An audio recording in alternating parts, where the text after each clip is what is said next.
What's up, beautiful people? I'm Nathaniel Pearl, And I'm Sammy Sheva. and welcome to Curious Chimps Podcast, a show where we explore the infinite complexities of the human experience. We do not endorse anything illegal, so please consult doctors, do your research, and for the love of all that is holy, be safe. All right, let's talk about drugs. Curious Chimps.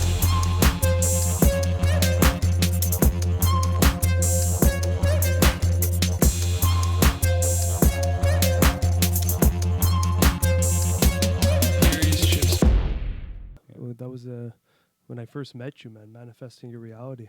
Yeah, Talking about the oranges. the oranges, man. And Yeah. then after I came up with my fucking orange hat, Yeah, it's funny he mentioned that because he has like extra lemons and he was gonna give me some and I forgot. And then I'm walking home or like to the metro and I see a lemon on the floor and I send it to him like, dude, I forgot the lemons. He goes, dude, it's like Johnny with the oranges. And I did not think of that at all, but it was perfect. Yeah. I like guess we're derivative. starting, so yeah, we Oh, already we started, bro. yeah, boom. I'm into We this. started with the dicks thing, like way back, like With which the- way do you go? yeah, which way Yeah. did you fly? Keep that in there, bro. What did I Do say? it. Which side does it flop on? Yeah, if you peed yourself, which leg would it go down? That's my favorite one. So, Johnny, I don't know what you've been up to lately. I know you were, the most I know is you were up north for a while, but I don't know. I did. you I did. was in Nunavut again, man. I Yeah. went back and I promised myself last time I wouldn't go back, and I realized by going this time, why was it that I said that? And I had this fucking disgusting feeling for like 3 weeks of why, but then I had to just like push through and just go through. Hmm. Yeah, man, it was special. This time it was more of a work on myself camp. I don't know how to like. Yeah. I called it Introspective, the concentration. No concentration camp, just because I had to concentrate, not In like the because- literal term. Not be, yes, Yeah. the literal term, not the suffering. I just gotta I feel put like that that- Easy to that- remember. I Yeah, feel like I it's- wonder why. I think it's a butchered term, though. Yeah, exactly. Yeah. You can't use that anymore. Solitude, though. Solitude, a lot Yeah. of solitude, and Yeah. I wanted that because knowing where I lived with 20 people, and I'm used to living with my girlfriend alone with my cat, you know. Yeah. So it's different. It's definitely a shock when you live with 20 people. So I noticed that from the elders of where I worked, those who go there back and forth, that they just stay alone. Hmm. They just go into solitude mode and don't socialize as much, you know. And that's what I did. It worked. Hmm. It worked for a while, but then you have to socialize at some point. You know? Yeah. I mean, I think it's like a threshold kind of thing. It's like it's needed, so you experience that solitude, but then that solitude is not your home base. It's just like it's like sometimes you go down the extreme of like too much activity, too much socialization, too much stimulus, and then you have to kind of do the opposite, just isolate, just be with yourself, and then you kind of recalibrate back to, okay, it's ready to start to hang out with people again, to be in part of groups, Yeah. you know? The thing is, when you're over there, you're kind of calculating your energy, man. How you're gonna spend your energy, because every single moment is very important. How you deal with it, and I was calibrating that exactly. My energy, how I was gonna deal with it, because any little story over there is gonna just bring you down. Oh, yeah. And when it brings you down, you get tired, and you're working 67 hours a week, so you don't want to be tired and you don't want to be drained, because if you're drained, then it's a cycle. It's like a vicious cycle of bullshit that never ends. Why every little thing brings you down? Because like there's not much else happening. There's or like nothing happening over there. it's a and small town, it's like a everyone small knows town, each it's a other. and you live with the 20 same people. Because so just one little thing. I can't give you an example. I don't want to. I know what you mean though. Like Yeah. everything bounces around and stays for a long time. Yeah, there's not enough to say like what's next or just kind of clear the air or whatever. Yeah. And everyone feels that way, so you're getting all that feedback also.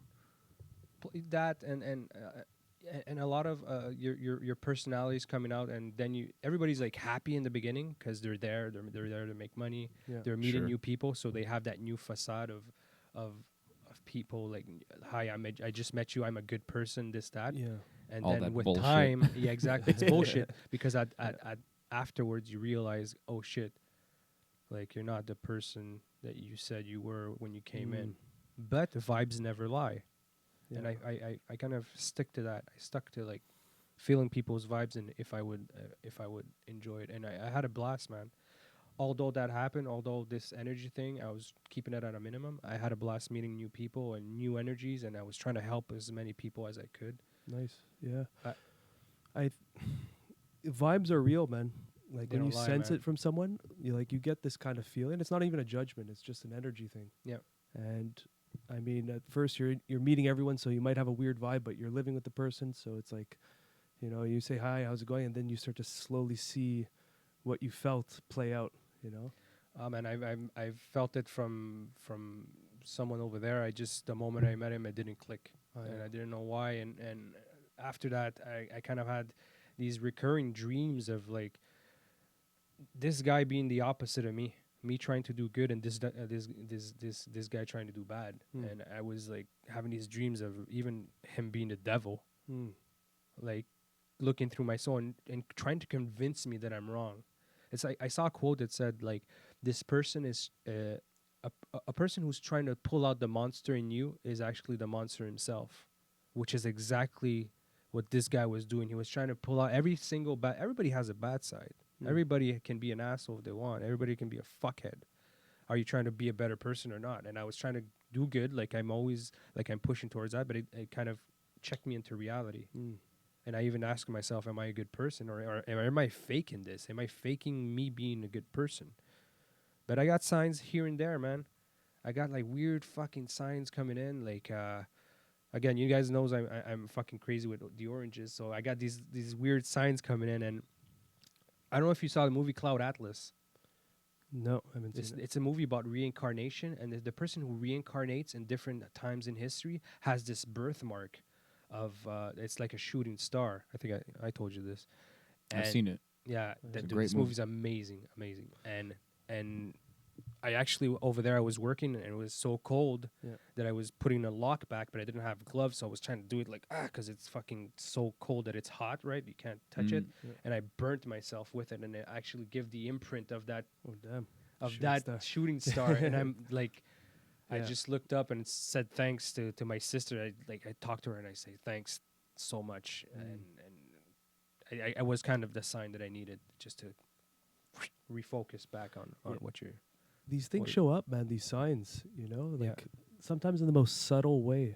And I had a sign recently. I just can't remember what it was, but it was right before ceremony, and it's just like it was like a little reminder, Yeah. And you know what? They could be nothing. They could just be your mind finding a way to rationalize what the unconscious was thinking, and it brings it to the surface.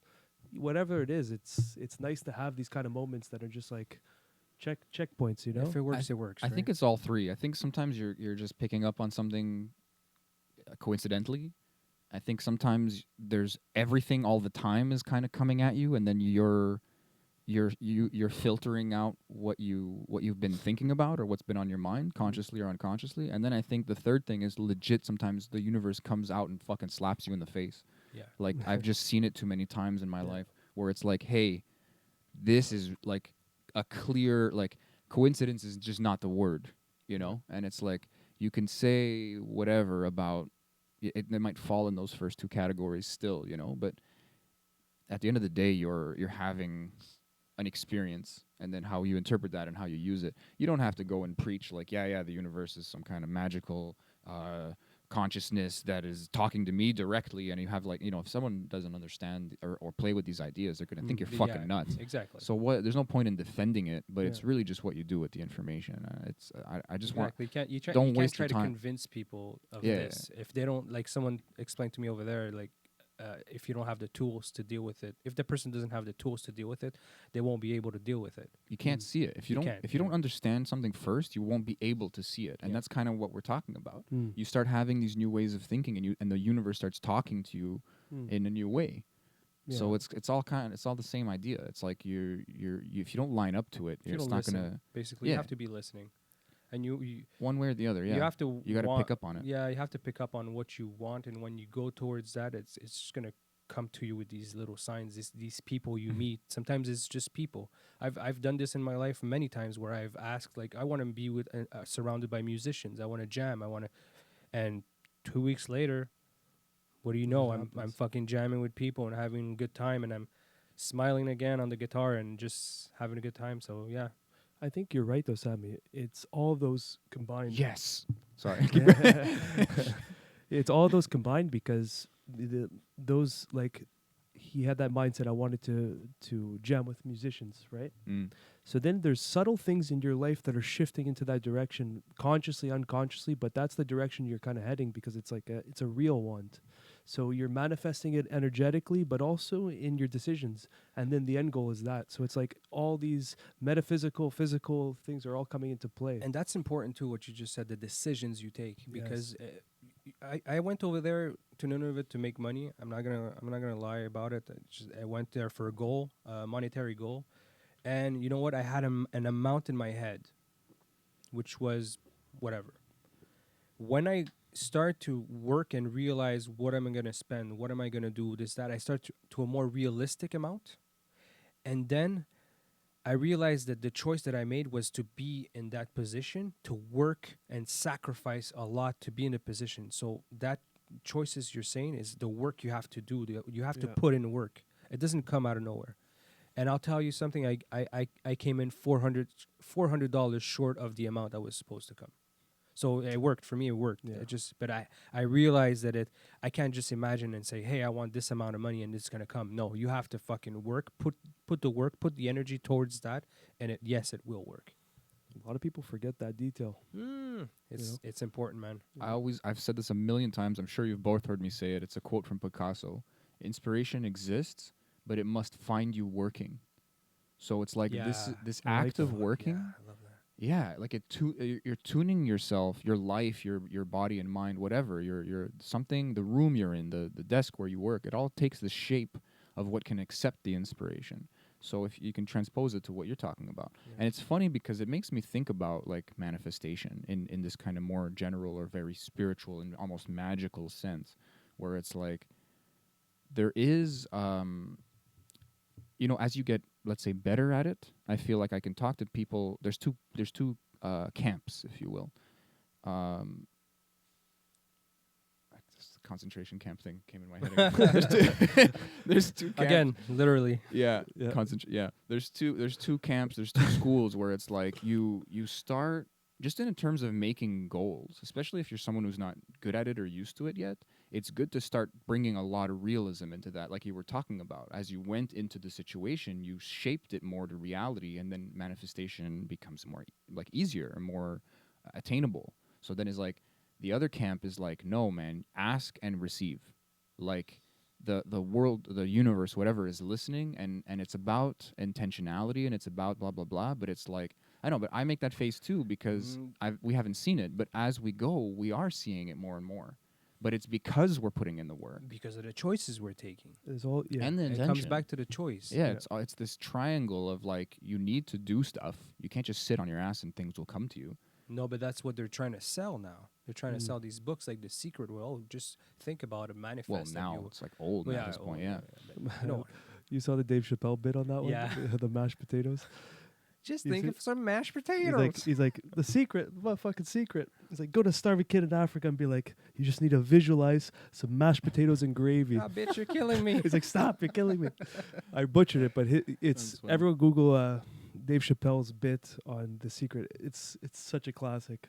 You know, There's a line, bro. I think it was Sadhguru who said like, don't give enlightenment to a starving person. It's like, it's cruel. So it's like Yeah. it's like a funnier way of saying that. It's like, yo, I'm busy, man. I'm trying to live. I'm trying to survive, and you're telling me to live in this higher chakra and shit. And it's like, no, man. I'm building. You're trying to tell me to build a mansion Yeah, on that water, on experience. sand. You know, Yeah. it's like you're doing it backwards. This guy on the internet was asking for money, and I just went up to him and I started finding solutions around, and I can give you some books that is gonna. This guy like Just no, wanted money. Yeah, he just wanted money, and after a month, he kind of I think he faked it to like get to me, like and maybe get me to Feel bad and to feel bad and give in. And he said, okay, I'll buy the books and blah, blah. And he started asking around, and I saw it. He started asking around, and these people, oh, yeah, I have this book. This book is amazing. These people in Africa actually were telling him that. And this book was Rich Dad, Poor Dad, which just opens up your mind on how It's to classic. change your mind on money-wise, right? It's not even a thing that's going to give you money. It's just going to open up your ideas. And So he started looking into that, and I bet at the end he says like, "Yo, dude, I no, do you have money?" And I just can't, I couldn't continue this relationship because it was like a fake, like kind of. So It's that hard, happened, man, to get out of those limiting beliefs. Yeah. when You you're gotta be born ready into for them. Yeah, But limiting beliefs, that's the key word. And that's why there is a value in having books like The Secret. Because if you don't take it in the full literal sense and you kind of take the abstract behind it, setting up an idea or a goal that you want to manifest is breaking those limitations of those beliefs. So if you're in this box where you feel like a loser and this is your life and you're stuck in this category, but then you read this book or you come across like the right kind of person that says, no, you just got to believe and think about what you want and then take action towards it. Like the right advice, not just the one aspect of thinking of what you want. Like that's step one. You visualize your goal and then you take the steps in getting there. So, but by doing that, it puts you outside of your box into where you could be, and that creates potential.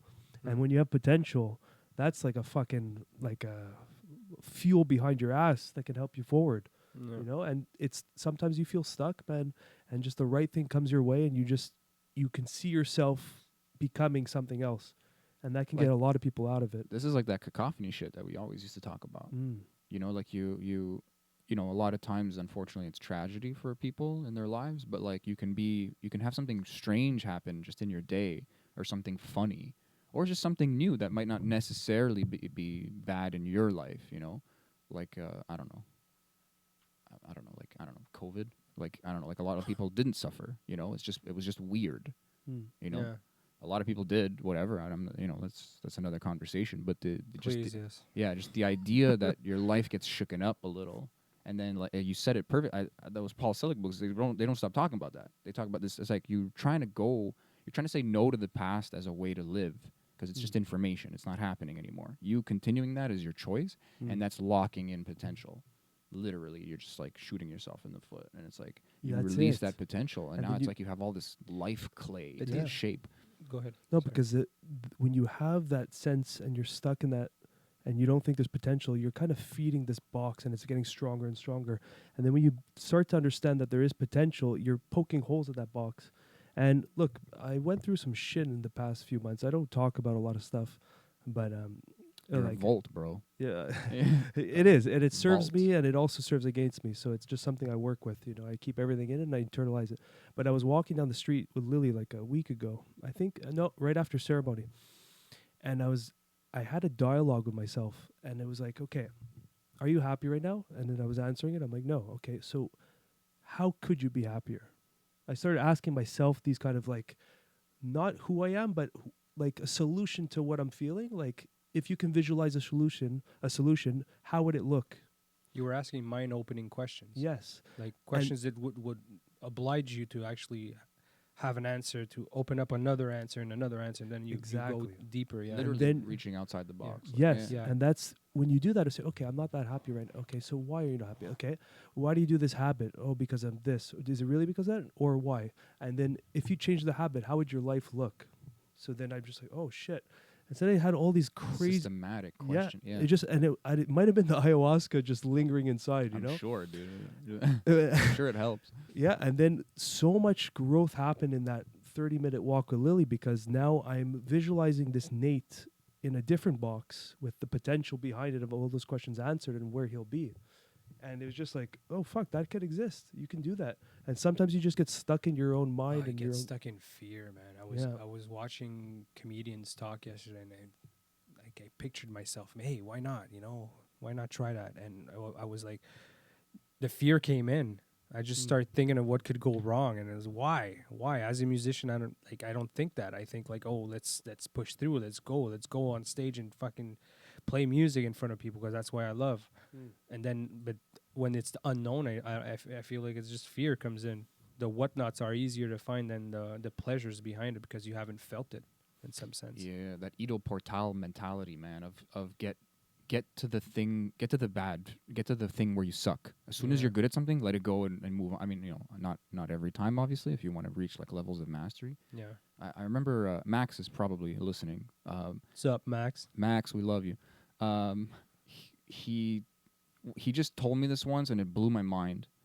But I was talking about like, you know, the fear of starting something, and he just said, like, without hesitating, just went, starting anything sucks. Mm. Yeah, fuck it. Like in one sentence, in 3 words, he said, yeah, you should feel that way, but also you shouldn't stop yourself from doing anything ever.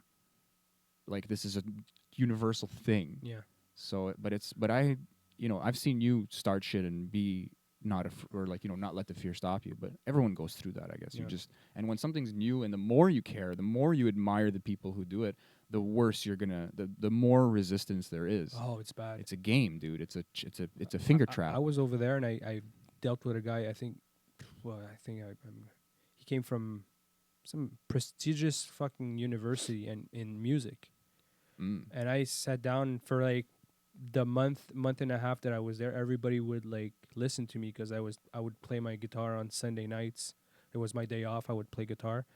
And finally, this guy, I met him I went to do a delivery at his house and then at his work. And then, hey, I play guitar too. And then we started talking. And, oh yeah, you should come over. So, okay. I just go over his house and he lends me his Strat. We started playing, dude. And I'm just thinking I'm good, man. And then he comes in with his skills. And I just open mouth, just looking at him like, oh God, and it hit my pride like real hard. Like, dude, you need some, go work. Go do your homework. And I went home, I played a little bit, and then I was like really bummed out. But then I asked him, why am I bummed out? This is a good lesson.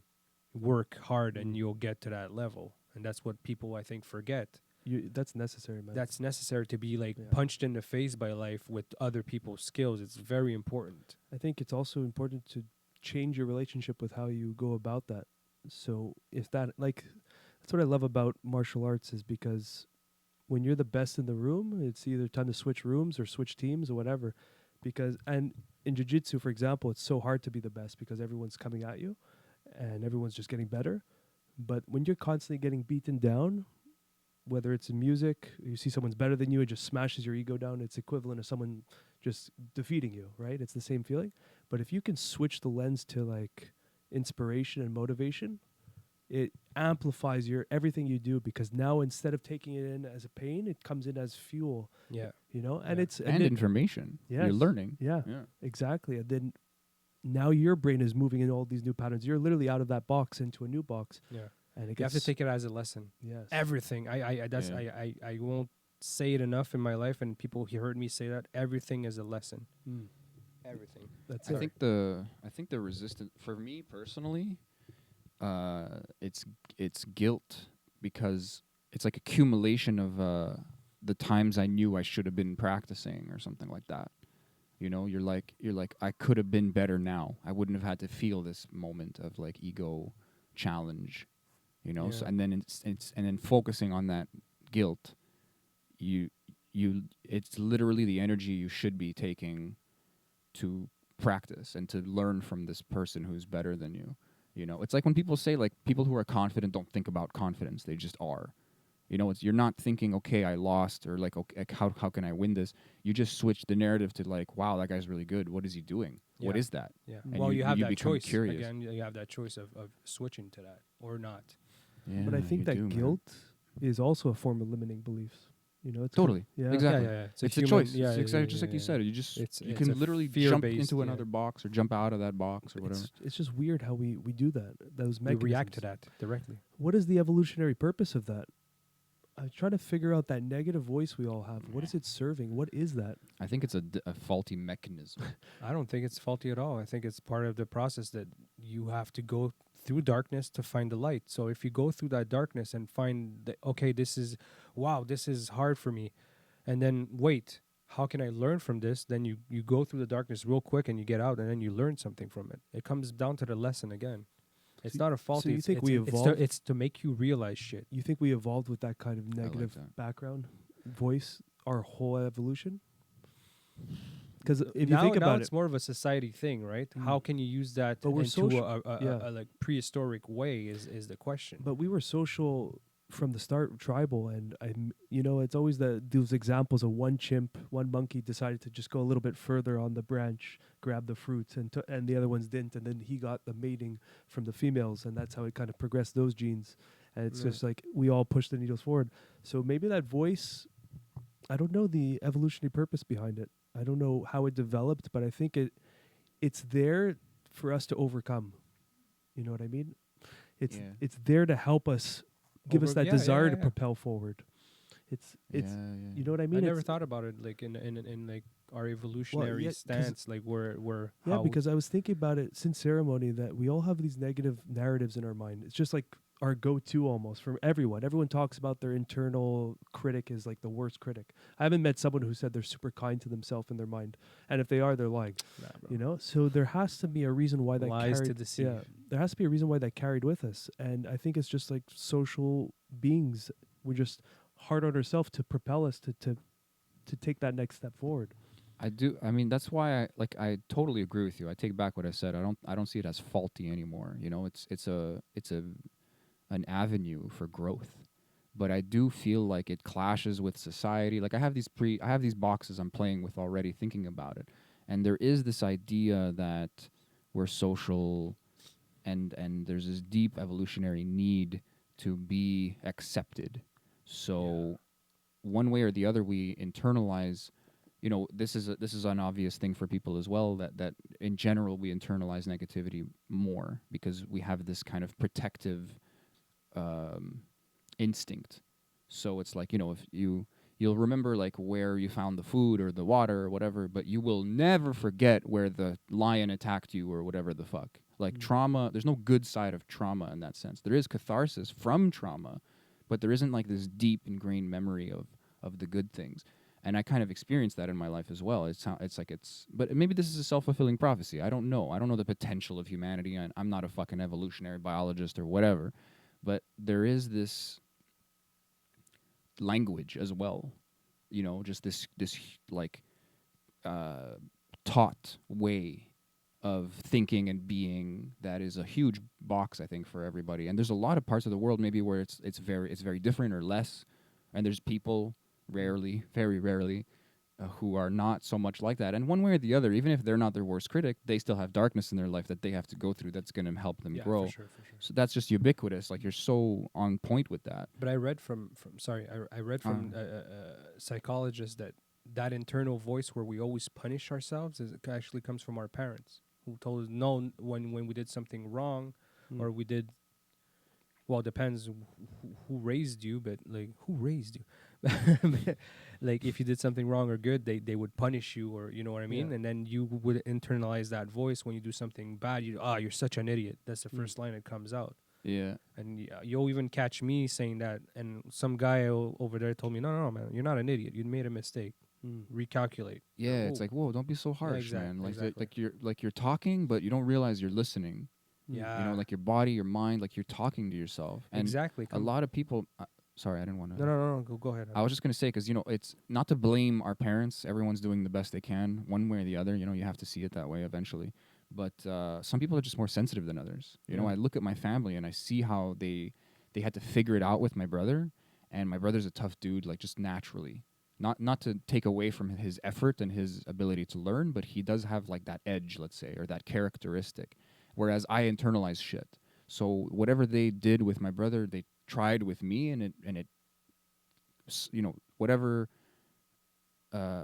Let's just say that fucked me up. I'll just be general about, again, not to blame my they parents. tried something with your brother, and then they realized they didn't realize you weren't the same person, and then they tried the same thing. Even if they did, I would have internalized any little thing where it's like, hey, can you stop playing the piano? I'm taking a nap or something, and and I in my head I would be like, oh, I suck, and like they don't want me to play the piano. Like Yeah. just to give you an exaggerated, like it's so dependent on the person as well. Like you just can't win. You can't win. I just wanted to throw that No, side but that's note. perfect because you can't win. And as an individual, as a human being, we learn from that. We grow from that. I think I was listening to your podcast. It was about your mom telling you to tie your shoe, and you were the last one to learn how to tie your shoe, and that fucked you up. But it's part of your personality. It's part of who you are today, Nate. And with that in mind, you grew with that. And But that's exactly it, and that's what I'm wondering is that mechanism can be used to propel yourself forward. absolutely, I believe that. What else I can, believe it. honestly? Yeah. Like if So you, then that's yeah. that's what I'm seeing it as almost an evolutionary purpose is to help you excel. if you accept.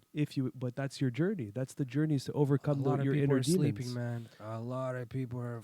This is kind of evolution in real time. I see what you're saying. That's now. what I'm trying to say, Yeah, is no, that you have these kind of internal dialogues that are pulling you down. The demons inside you, we call it. And a Yeah. lot of people call, he's like David Goggins. Sometimes you need to use extreme examples, like extreme people, to demonstrate how the example actually, how it works, because the extreme is Oh, but on that the works on the scale, by right? the way, that David Goggins book, I Yeah. read 3/4 of it. Yeah. I went running, and I did 6K, bro. I never done more than 3K in my 4K, I think, in my It's a life. channel, man. You're just channeling his You energy. hear the voice Yeah. talking to you. Why are you doing this? Yeah. Wow, you can stop now. You're tired. No, fuck you. I continue. And I did 6K, bro. I'm like, whoa. That's it. But you see, he also has some crazy demons he talks about. Absolutely, like his but father it propels apparently- him. Yeah, his his father father used to beat him and yeah. stuff. And look what he's accomplished. But that's what I feel like this journey is a lot of it is the undoing and untangling of conditioning. That thing you said, dude. I'm sorry. I'm bringing like I'm fan number one. I Like, love it. Let's go. Hey, I I gotta love that episode where you're talking about the trees and the choices, and then you had to untangle. Yes. Dude, I love that because it From made my- so much sense. Yeah, that was from my first ayahuasca experience. Seeing Fuck. my life spread out in vines of a tree, and each knot and tangle was A choice that you a made. choice or a trauma or a moment where Dude, it kind of wasn't clear, and it kind of pulled the whole web of branches, so I had to untangle each knot, and then the branches just opened up and like just felt like it healed a lot, man. amazing. Yeah, Amazing. that's what's so crazy about this experience is we're a product of all our choices, man, and we're the product of all our choices and all everyone's choices, you know. Yeah, we have to deal with that. We have to Karma. deal with Yeah, karma, it's action. Yeah, It's funny because I always see it as like there's this attention, and then there's time and the choices. So it's like when you're a kid, it's like your attention is all over the place, or like kind of doesn't move. Like your acceptance and your ability to recontextualize your past, like none of this stuff exists when you're younger. So you're just going through all this momentum, and then it's like your attention catches up, and you're starting to see and understand and accept your choices and even recontextualize them, so that you're undoing these knots. You're not carrying them in your life anymore, or if you are, they're fuel, or you're in one way or another you're integrating them, accepting them, whatever words you want to use. And then it's like it starts getting further. You catch up with yourself in that sense. So you stop creating karma. You stop like perpetuating those patterns, because it's like when you trip on something, when you come back around, if you didn't undo that knot, you're going to trip on it again. So you have to keep learning that lesson, yes. like we keep yes. saying, yeah. So when you finally start undoing enough of them, you catch up, like I keep saying, and like you start. I'm only just getting to this now, so I don't even know what I'm talking about. But I feel like as I make better choices and understand myself and my past better, I have more access and control, air quotes, big fucking asterisk, but like on my present moment, more control, more ability to innovate and to manipulate. It's funny you pull And you that start out. you start guiding your future. but that's wisdom. What you're dancing around. Have you read the Paul Selig books? No, Okay. dude, I'm fresh from ayahuasca, Yeah, you're just man. like It's channeling. it through is. me. It's exactly what it is. It's You the have. wisdom. It's not information. It's not that kind of power of grabbing and manipulating. It's No. just knowing. It's Knowing. wisdom. And It's you can't- being in it. You can't teach wisdom. You have to experience Yeah, you wisdom. have You to live. really can't. Yeah. That's a weird thing you're saying, that it comes back to teach you that lesson. Because when I was over there, I've had this person which reminded me, dude, mirror image of another dude I dealt with back in another job, where this guy was a big talker, talks a lot, and then doesn't show. His action doesn't follow his words. So I've got very far from it. And then when he just reminded me of him. Just everything he did reminded me of that guy. And then I thought of it as what you just said. The lesson comes back. This person is coming back in your life in another shape, in another way, to make you realize how are you going to react. And even if you've dealt with it the first time, I feel like life is going to shoot you that person again in your life. Maybe just over Hey. time. Yeah. Are you really sure you're done? Yeah. No? Okay, let's try again. little And then he crack. shoots you again. Yeah. And you know what? The best lessons come from that. And I think. you see that with people who go into abusive patterns, let's say relationships, for example, where they go from one relationship to the next, and it's each one is the same pattern, different person, where they're just, I'm just using a friend in my mind as an example, is just like each person he's been with is just another kind of this. It makes me wonder, does he know? Does he know what he's getting into, or he's getting into it because he's I love that. comfortable? I was gonna say like the fact that you're realizing that is this like is this new level of lesson. Yes. Where you're saying, oh, everything's gonna come back around. So now, like the lesson of how this guy treated you and how you treat him is a lesson. But now that you start seeing that that's coming back, and then this new lesson is, if this fucks me up again, then I have more to learn, and if it doesn't, I have nothing to worry about. And it's like this lesson on top kind of thing. So it's like, yeah, he doesn't. He must not. There's something, a mental block or just a pure ignorance. It's and what we something's spoke just about before. It's the limiting beliefs. It's the same as you probably seeing. It's you seeing smart someone enough to get it, but yeah, just or intellectually understand it, but the wisdom's not there because it's sometimes, like for example, the guy who you see who plays guitar and then it reminds you that you could practice more and be at a level. Like that's your limiting belief in your box, right? yeah, I can't learn from this Yeah. person. I need to sit and do better, and I just should feel shitty about That's the it. past. It's like no, all of that's wrong. So then he gets into these relationships because he believes at some level, maybe it's not conscious, that that's what he deserves or that's all he can get. Until he says he's tired of it. That's the first step. But I think it ties into that thought process I had this week walking Lily is now visualize yourself with someone who treats you well.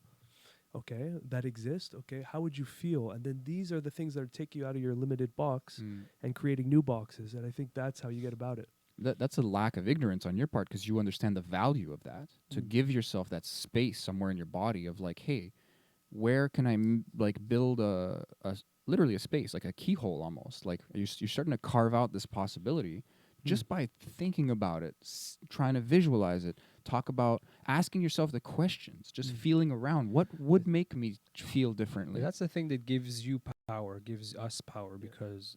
yes! Yeah, man. It gives us power because we're thinking. Because I think at some point... we realize that the battle is all in our head and we're fighting only each other. We're not fighting. When I had that interaction with that individual where he was being this person that was trying to take out the monster out of me, I was fighting myself. I wasn't even fighting this guy. I was fighting myself on how I was going to react to these, and I was getting myself in these situations. How am I going to... No, man, the battle was in my head. And dude, when I say the battle was in my head, and I don't fucking mind saying it, I slept bad for 3 weeks, dude, because I was thinking of this shit. And at some point, you know what? I went up to him, and I apologized, man. I apologized just for, like, me. I talked back to him once. And because of his smirky responses, whatnot. And you know what? I went up. I shouldn't have talked to you like that, man. I really apologized. And dude, that night I slept like a baby. I slept like a fucking baby. And then I realized, okay, this is what it is. It's me battling myself. I'm fucking boxing in the ring, and it's only me, no one else. And whoever comes in your life, if it's him or not or someone else, you're going to be able to react because you're in your head, you're well. Yeah. Spiritually, I think. Like, you know how we say the life is like a ceremony? Like, you're talking about set and setting. You're talking about like your mindset and how, you know, the bad trip comes and the monster that he's trying to wake up inside you, like, you're fighting your demons. You're not fighting his demons. Your demons and his demons are talking. Yeah. And then your demons are going, oh, okay, let's try that. You know? So this is what's bothering you, and then that just lights up a flame inside of you because you think that he can read your mind or some way can read because of your reactions can read how you react. So he plays on that and he pushes on that, and that's probably what he does. If he's a good manipulator, that's probably what he's gonna do. But maybe he doesn't even realize he's doing realize maybe. But and you might should not it affect you? But you're both doing it to each other, so something's rattling each other. Yeah. You know, it's like there's like the demons in both of you are interacting. I like how you said rattle, they're vibrating like wah, wah, wah, wah, wah. Well, think about it. It's like a rattlesnake. Ooh, that's creepy. if you think of like someone who's anxious and then like get into like a road rage argument, they can rattle even some peaceful people because we all have all the spectrum of emotions and everything in us. So some people can bring out the worst of you because that's what's I communicating. got a trick for that. I have done it before. That's what I do, man. when I drive, like, dude, when I you cut forgive, someone, you forgive through compassion because yeah, you've done it before. I've done it before. Mm.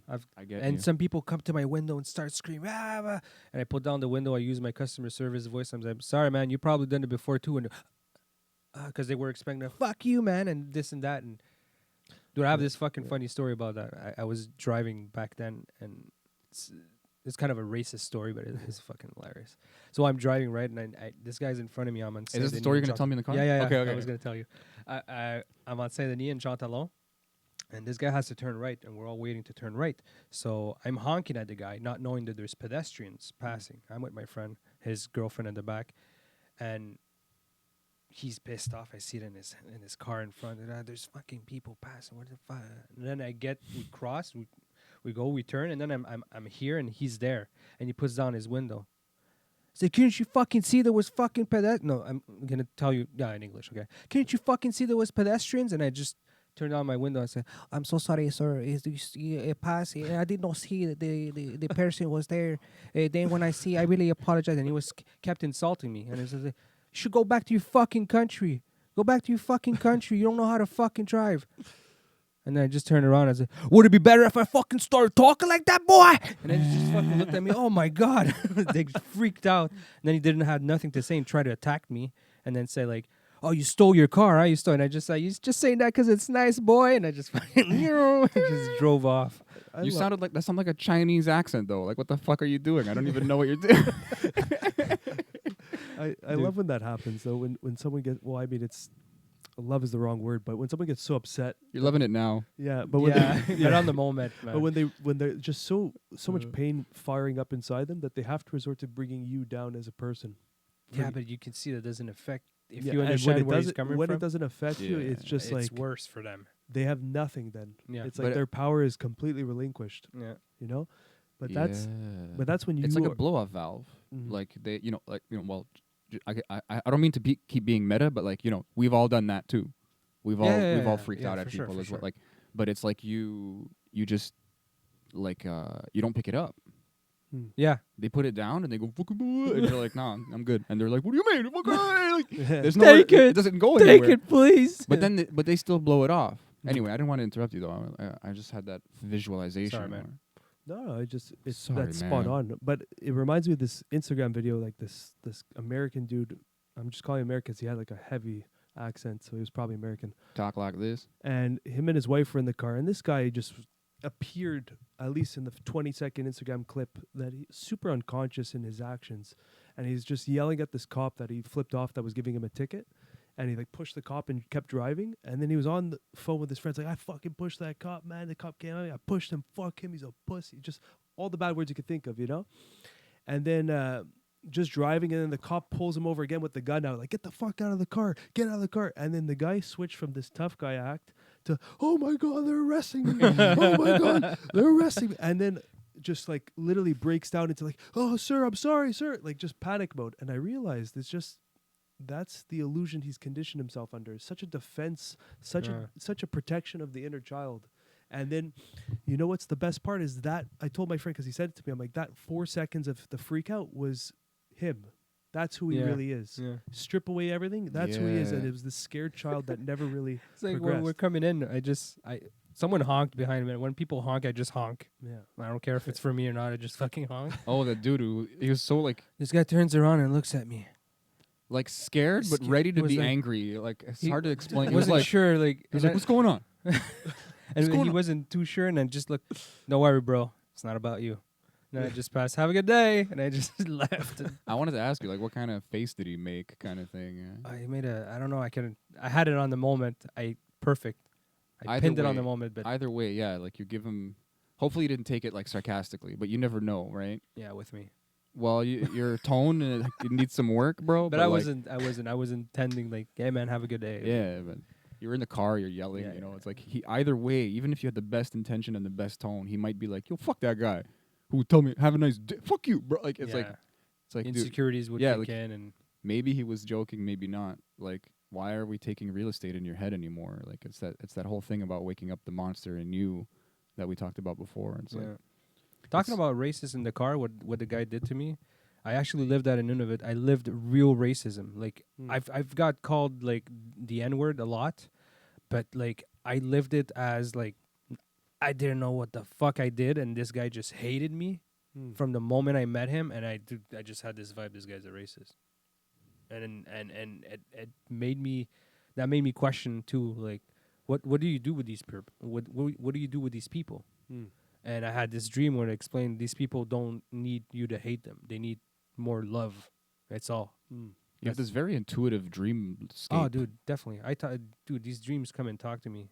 Maybe I'm crazy too. That's a possibility. So It's experiencing good kind of crazy. Yeah, Yeah. that's good. Yeah. experiencing racism. So is that new to you? This whole Well, it never bothered me because Yeah. if you look at me, man, I'm like I look Mexican. Like my name is Italian. My dad married a French woman. I speak perfect French. I passed my summers in Matane in Quebec. Like when I was a kid, I probably experienced it there, but it never came in and really attacked me and touched me in the right spots. okay. No pun intended. But like Heyo. this time it did. This time it really like I don't know. I felt it. I felt like hated for some reason. I didn't know why, and I questioned myself. What the fuck? Usually I get through to people with a good vibe. I get to like, hey man, like what's up? Let's talk with respect. It's the basis of any conversation when I meet someone. And this dude, it was pure hate from the moment he met me. Was it because you were in that bubble again, and like you were kind of like a visitor? Like I know you'd been there a few Oh, it times, was a and you white knew dude. people. It was a white dude, not even a native of Iqaluit. But you know, like you're saying, you're not used to like internalizing this. Like, are you just like we all seem to be getting more sensitive as we get older, Yeah. which is a good sign. It's like the kind of friends I want, kind of thing. I'm noticing that as I get older. But like, is it like you were talking before about kind of being trapped up there and like the being with the 20 people? And It like might have been in the being in a small- in the first 3 weeks that I was telling you where I wasn't I knew why I didn't want to come back, and now everything negative is kicking in. It might have been that. You're right. I didn't think of that. But That's what I'm yeah, here but for. So what happened? oh no, he's actually the I deliver food to the Inuits, and basically when I was driving my car, and yes, and now I can say because I don't work there, but I drifted a little bit with the handbrake, but I was coming in too quick, and I just slid off and just hit the fence. Nothing happened to the car, but he got off. I had to call towing, and he's the towing guy. And this is Oh, you 3 told o'clock me in the this morning. story, yeah, It's yeah. 4 o'clock in the morning, so this guy gets up. He's not too happy. I understand. And he comes out, and then he comes in maybe half an hour later, and I had friends who came up and said, "Hey, I can try to push you out. Do you want?" I said, "No, towing guy's coming in case someone gets hurt, liabilities and whatnot." This guy came in, and he starts taking picture of the car, and I just asked him like with a perfect tone, dude. I didn't like, "Hey man, why are you taking fucking pictures?" No, I just went like, "Why are you taking pictures? I'm just curious." "Hey, you're not gonna tell me how to do my job, man." I'm like, "What? Whoa." Dude, relax. Just relax. Talk with me with respect. I'm going to talk with you with respect. This is how it goes, I'm going to talk to you how I want. What? He holds all the power, bro. You want your car out? Dude. He's gonna jerk I off said, to no, pictures you're of not your gonna car talk later. Dude, I snapped. I said, no, you're not going to talk to me how I want. It's not how it's going to go down. You understand me? And it flipped out. Blah, blah, blah, blah, blah. Keeps talking. You keep talking. Just fucking take my car. I snapped. I became, again, Yeah. ego human Johnny. And then had to deal with that. Had to tell him, no, take the fucking car out. He took the car out, whatever. But each time I would see him, each time I would see him, there would be like this confrontation Cloud. tone. Then the house burned down. Which house? Yeah, where I was sleeping. Okay. The way it's done, it's like a U like this, and there's room, rooms. And then when you go in, I'll show you a picture after. You go in through a balcony, a set of stairs here. There's a door, and then my room was here, on the side of the door where people go smoke. Okay. So someone, which shall be not named, threw a cigarette, thinking he was hitting the bucket of cigarettes, but it went inside. It's not you though. No, it's not me. No, I was Let's sleeping. Let's just Okay. be clear about that. I was, Yeah, I was let's- I was wondering. Yeah. Yeah. Some other fucking mook. Yeah, I was sleeping because I was working nights, so it's 3:00, 3:30. I'm sleeping and I hear this crackling noise, like this. Thank you. keep doing it. Yeah. And I'm like, what the fuck? Where? Yeah, you have to keep going. Yeah. And I'm like, Half what? my face is paralyzed, bro. This is hard. So I go like, oh shit, what the fuck? And then there's a fridge in the corner where that sound is coming from. So I look at my fridge, fucking burning. It smells like fucking burnt plastic. And I'm hearing that noise, and I'm hearing people running. Really taking me there. So when I open the door, I see smoke. There's fucking smoke. Then I open the door. My boss is there. I'm not understanding. I just woke up, dude. I'm half. Anyways, take the extinguisher, start fucking putting it. I can't see. There's too much smoke. I give it to the guy. The guy, bro, get out, get out, get out. Grab my guitar, just leave. With the only thing I grabbed. Priority. Leave the door. Then when the firefighters, like, they went through my room, like, because it was the connection to outside. They broke my wall and they trying to clear the fire from inside and outside. Then I had to move my shit because there was a big fucking hole in my room. So I had to move, and this guy's there. This racist guy is there. And I have to get in, get out to get my shit and go to the other room. And I just walk in and I give him that, that club tap where you go like, sorry, bro, sorry, buddy, I got to pass. And you go like tap, tap, and you walk through. The person just turns around, realizes it's you, and then just moves out of the way because he's polite. He stayed there, and he did it on purpose. Maybe not. You know what? Maybe I'm exaggerating, but he did it. I fucking go and say, I know it's him. I say, I'm sorry, I have to pass, and I push him, and I don't fucking push me. Then I'm stressed out, dude. I just went through the fucking fire, almost died in this fucking thing, and you're fucking, I'm flipping out, and it's, dude, just get it out of the way. I'm gonna move my shit, get out of the way. I'm not getting it out of the way for shit. Again with the attitude, again with the.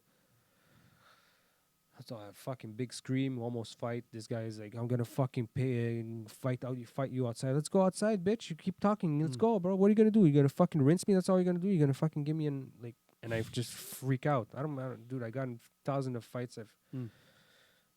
I never got knocked out though. Just letting people know out there. I got the moves, bro. I'm gonna challenge you now. No, please don't. I don't want to. But anyways, like, this guy's like picking this big fight again for nothing. And then I think the boss talks to them because I started saying this guy's a racist because I knew he picked a fight with another guy who was a Turk guy. I didn't know the Turk guy, but I know he was Turkish, and he picked a fight with him too. So I figured that this guy's a racist, man. I didn't know why he hated me from the get-go. And I tried talking to my bosses about it. My manager, he's a cool guy. You can talk to him. And I opened up and I told him, like, this guy might be racist. I think they had a talk with him because after that, hello, goodbye. Oh yeah, yeah, very polite, not saying a word. But I didn't push it. I wouldn't talk to him either after. So, were you both able to create a set of peace, or you didn't get there yet?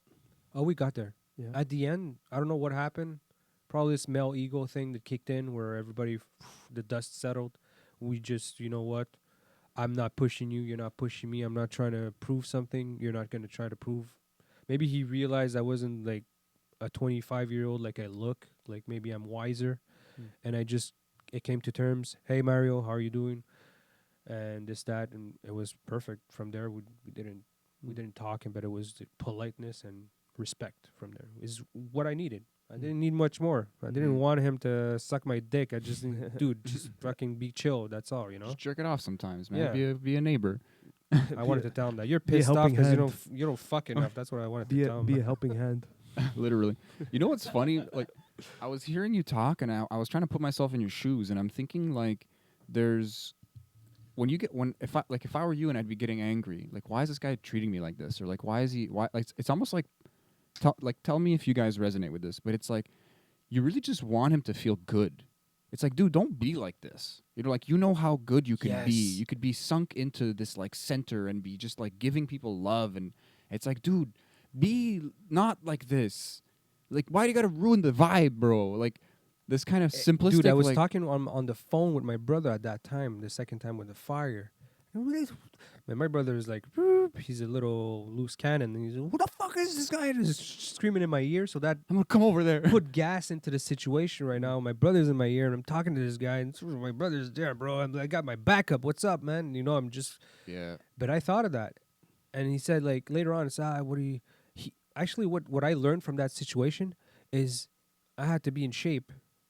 If I had to fight one day or something happened, I wasn't in shape no more. So I started running, dude. I started fucking Cue the doing a Rocky little bit of music. Yeah. doing a little bit of boxing. It helped me out. But when talking to my brother, he said, "What are you gonna do? You're gonna give him a hug?" And I realized that's what he needs. He probably needs more love. And it comes Yeah. back to that. That's what it always becomes back to. And it's kind of poetic if you really observe the whole situation as the whole event. You guys get into this like fiery argument, initial meet, Pun intended. and then you have a fire in your apartment. You guys the fire gets put out. You guys have the big fire interaction. It gets put out by the manager, and then after that, all the fires were kind of diffused towards the end. Yeah. It's kind of crazy. They're just like it manifested into physical reality in a sense. Yeah. I like But how again, you- it came down to the lesson. What did I learn? Am I learning Yeah. something from this? I got in a fight there too, man. This Right. was a wild run, bro. Wild shit. This guy was peeing on my car. I pushed him. I got pissed off. I pushed him. Pissed off. Hey. Yeah. I pushed him. He fucking clocked me in the face. Whoa. We started fighting. No one's there. The one guy sees me. He's Keeps a little walking. Filipino man. No, he's a little Filipino man who works with me, but they don't get violent. They go, oh, hey, he went inside. Mister, there's a fight outside. And then, like, I was pissed off at him, but then realized, dude, he's just not a fighter. I asked him, like, why didn't you help me, man? He says, oh, no, in Philippines, they come out, they fight, and then they take out knife. It's very dangerous. And I was like, no. All right. Started fighting, jabbing a couple times, and after that, but the moment I hit him, felt so bad, and I just grabbed him, dude, relax, and he's just pissed off. No, you don't push people while they're peeing. I'm like, dude, this is my car. You And I don't pee on just- people's cars. But the story is that I grabbed him, and I was like, dude, trying to shake him, like, trying to give him that love, because it was after the situation.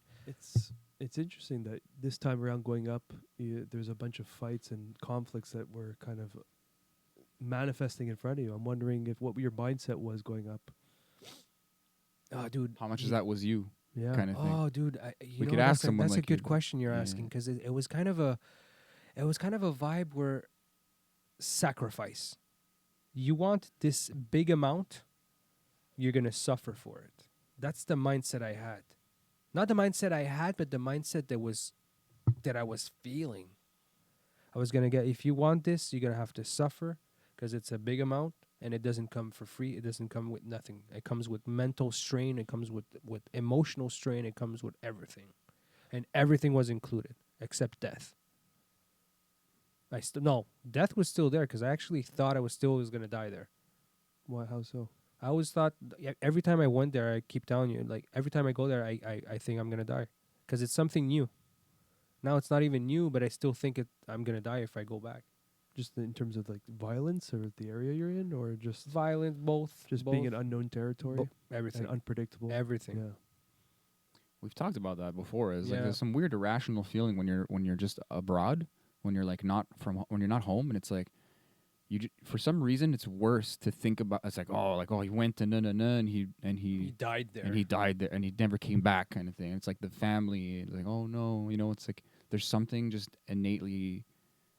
Like the unknown, like you said it perfectly. There's just new territory, and it's Yeah. like there's just a little more Well, dangerous. your senses are even- heightened. Your evolutionary senses of just defense and safety. So Definitely. I'm wondering though, because your stories from the north prior to that were a lot different. So I'm wondering what shifted, and it could have been. I think it's the beginning of it. The reason why I wanted to leave and never come back, and then went back for monetary gain, because like there was no situations here in Quebec because of COVID. Like I went back life kind of forced me to Almost under like the premise of like scarcity in a sense, Mhm. go. What does that mean? like Scarcity, like a lack. like missing or like when you're scarce, when you're running low on things. Yeah. So your resources are lower. And money is a symbol of survival, right? It's for food, it's for safety, it's for home, it's for health. Yeah. So with that premise of I need money, it's like kind of this maybe this deeper layer of just like you're running low on resources, so you need to go accumulate. So you're going to a different environment. Now you need to protect your accumulation. And that's where you're getting into conflicts, is just like it's whatever the conflict is, it's a deeper layer. It's threatening your security.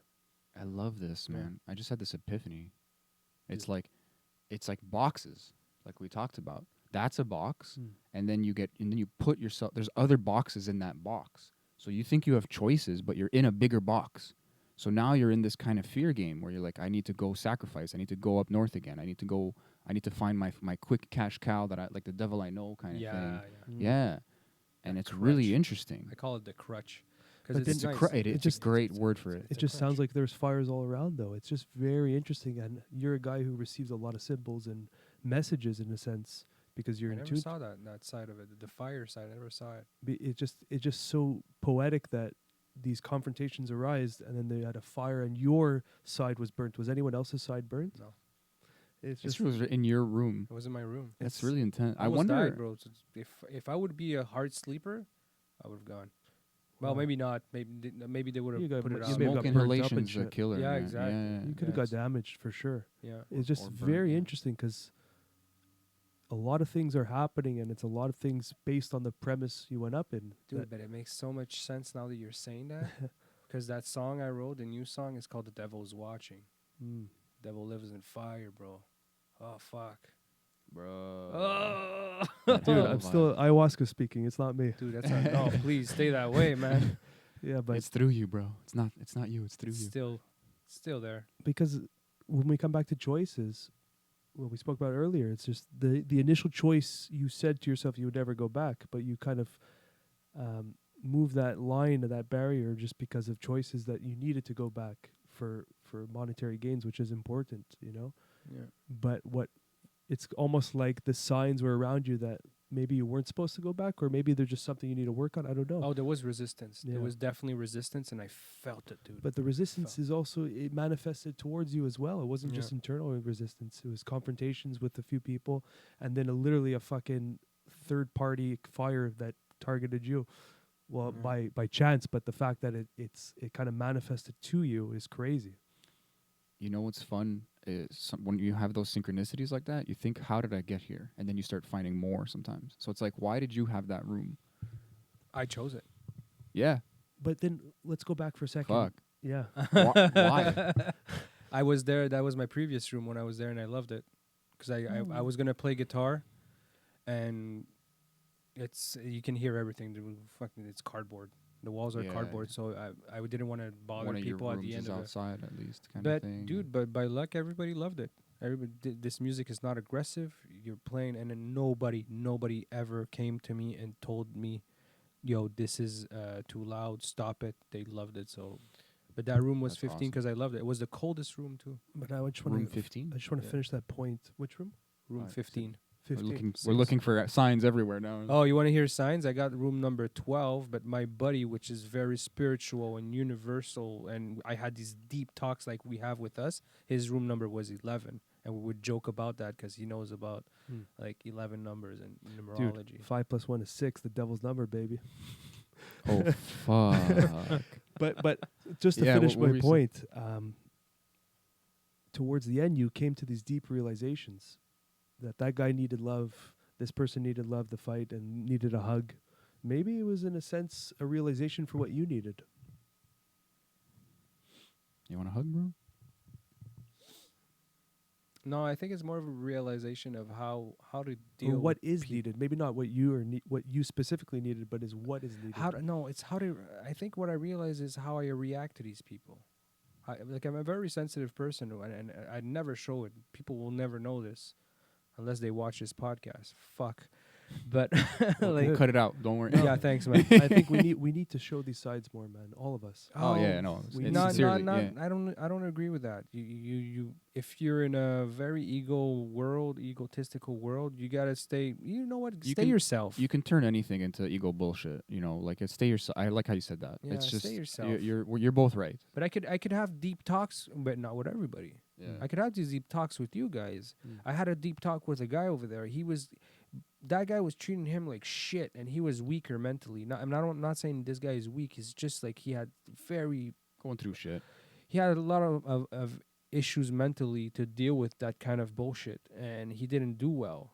And dude, he reminded me of myself. Like 10 years ago when I would take shit so personally, and these little innuendos that people would do to attack me, I would take them personally. And dude, I actually had to talk with him. I started fucking crying in front of him. I was, dude, man, I'm sorry, man. This smoked some weed and I'm fucking oversensitive, and I just fucking like, dude, I started crying. I said, dude, you remind me of me, man. Don't fucking let anybody tell you that you're weak, bro. You're a strong individual. You have power. And I had this opening to this guy, and I love this guy. But it was a month I met him, and I was able to be open to him. And I'm not afraid to, but it depends with who. I think it depends if I can see the respect of the moment. If you're able to respect the moment. Because people, yeah, they'll respect the moment, but after that, when you're in another setting with other people around them, that they will change around other people. They will start to make fun of you with that. And that's what I don't respect. But I don't have to deal with that anymore because my senses are kind of lined up where I know who to trust and Yeah, you're in the pocket. yeah. That could be a crutch too. I mean, I don't want to change topic too harshly, but like people, when you essentialize someone, that's like it's like this weird victim game, you know? Like to say like that person's crying all the, they're sensitive, they're angry, all like you just. It's not a condition. It's not a moment. You know, there's no compassion. You've gone through things. They're going through things. But people are doing that to themselves now. Yeah. And they're like, I'm like this. I'm like that. No, you know. And it's like, dude, Yeah. like you're playing in a complicated box. And now. you have no idea what made me realize that oversensitivity which make me able to say it, able to be open about it, is actually one of your podcasts. I don't remember who it was, but he was saying something about being an oversensitive person. I think I can't remember the name. Was it Pat Owen? No, the ketamine Oh yes, trials. Charles. Dude, Charles Patton. that guy said I'm oversensitive, and I realized I'm fucking oversensitive, dude. But and I just realized it's okay to be that way. It's fucking perfectly fine if that's who you are. You're just gonna deal with people who are not able to deal with that trait of personality. And it's important to express that person as much as you can. When and you not, can, And with not the right suppress, though. And when the older you get, the more you realize you can't be around people that suppress you or keep you in this, like, stuck box. And that's a tough lesson, is when you start to... When you love those people. Yeah. That's what's tough, because you love them, you don't want to let go of them, but you have to. Sometimes, because then it's not a real relationship. It's like this filtered experience of not who you really are. It's a crutch relationship. It's fear, yeah. You guys got there. Yeah. It's hard. I don't have that a lot in my life, so I could just be like, oh, it's fear, just let it go. It's harder than it looks, obviously. But that's the abusive pattern my friend was going through with the girlfriends. That like, that is the same thing. You're It's right. the same thing. It's a box. It's a menu. You're ordering off the same menu, and you're thinking that's what you. But does That's he what. know? That's life. That's the Maybe- question. Because when you If you really did, you wouldn't keep doing it. But you do, No, honestly, that's you not would. true. No, but If you some- really knew because the when wisdom. you sleep at night, that fight is in your head. You talk to yourself. You have these but things we that you we can don't get used to like. anything, man. It It's- really depends it's on the more of individual. knowing intellectually. A lot of people know a lot of things intellectually. I understand the concept Yeah, of this. I understand true. this. But your heart is closed to the But possibility. you've never like, in your experienced life. the alternative. It's That's a like me good way of talking to you putting it. about, look, I can become this in 3 years. I'm just going to put my mind to it. I can conceptualize that idea. But if you never, let's just use fighters, for example, as becoming world champions. They can visualize being a world champion every day. But if they never tasted that fruit, they don't really know what it is or what it feels like. Mm. So it's the same example. If he can conceptualize and intellectualize the idea of being with the perfect partner, but he has no idea what that feels like, you know, there's no connection there because you haven't experienced it. And then all these mechanisms that keep you in your box just solidify this box because it convinces you that this is who you are and what you're able to achieve and what you deserve. And that's the limiting beliefs that we all have in a sense, and that's what we have to break out of, you know. Which is a life lesson, because even though I believe strongly that once you get out of that box and you get into another box, then there's just another bigger box that you're gonna have to deal with until you've gone through all the things you had to go through in life, and then you die. You have to be nomadic in your growth. Yeah, You know? Yeah, I think that like that. That's you beautiful. again, that meta lesson is that, like, the best skill would be to just be able to let go, to always be opening the box, and like like you said, maybe Testing the last the box is looking at God. the box, getting You're out like- of the box, observing your box. Is this my box? Is this the box I'm enjoying? Is this the box I Or want is to this be the in? box?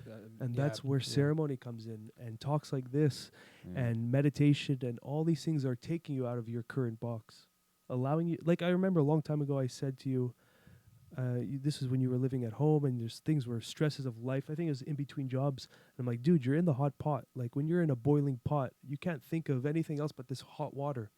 You Remem- to- I, Yeah, yeah, yeah. I told you that Yeah, he yeah. told me that. Yeah. Yeah, that hit me hard. And when you're in a hot pot, a boiling pot of water, the first thing you have to do is get out of the pot. You Yeah. can't start problem solving as you're cooking. You're gonna be like the turtle, the frog analogy, where how to boil a frog is you slowly turn up the temperature and they won't notice, and then it just Yeah, burns alive. Poor frog. But yeah, but that frog, man, he's getting it lately. but that's it. So that's where, for me, plant medicine, and not even plant medicine, vipassana, but these extreme scenarios where you just fucking yank yourself out of the pot are almost necessary, because sometimes if you got into a position where it's boiling, it's too late. You have to fucking yank yourself out, and sometimes it's a third-party agent, ayahuasca Yeah, brew or a help. mushroom or a vipassana Help is help. retreat. That's Yeah. definitely that's a good point, and that's reasons why I went there. And there's always a growth.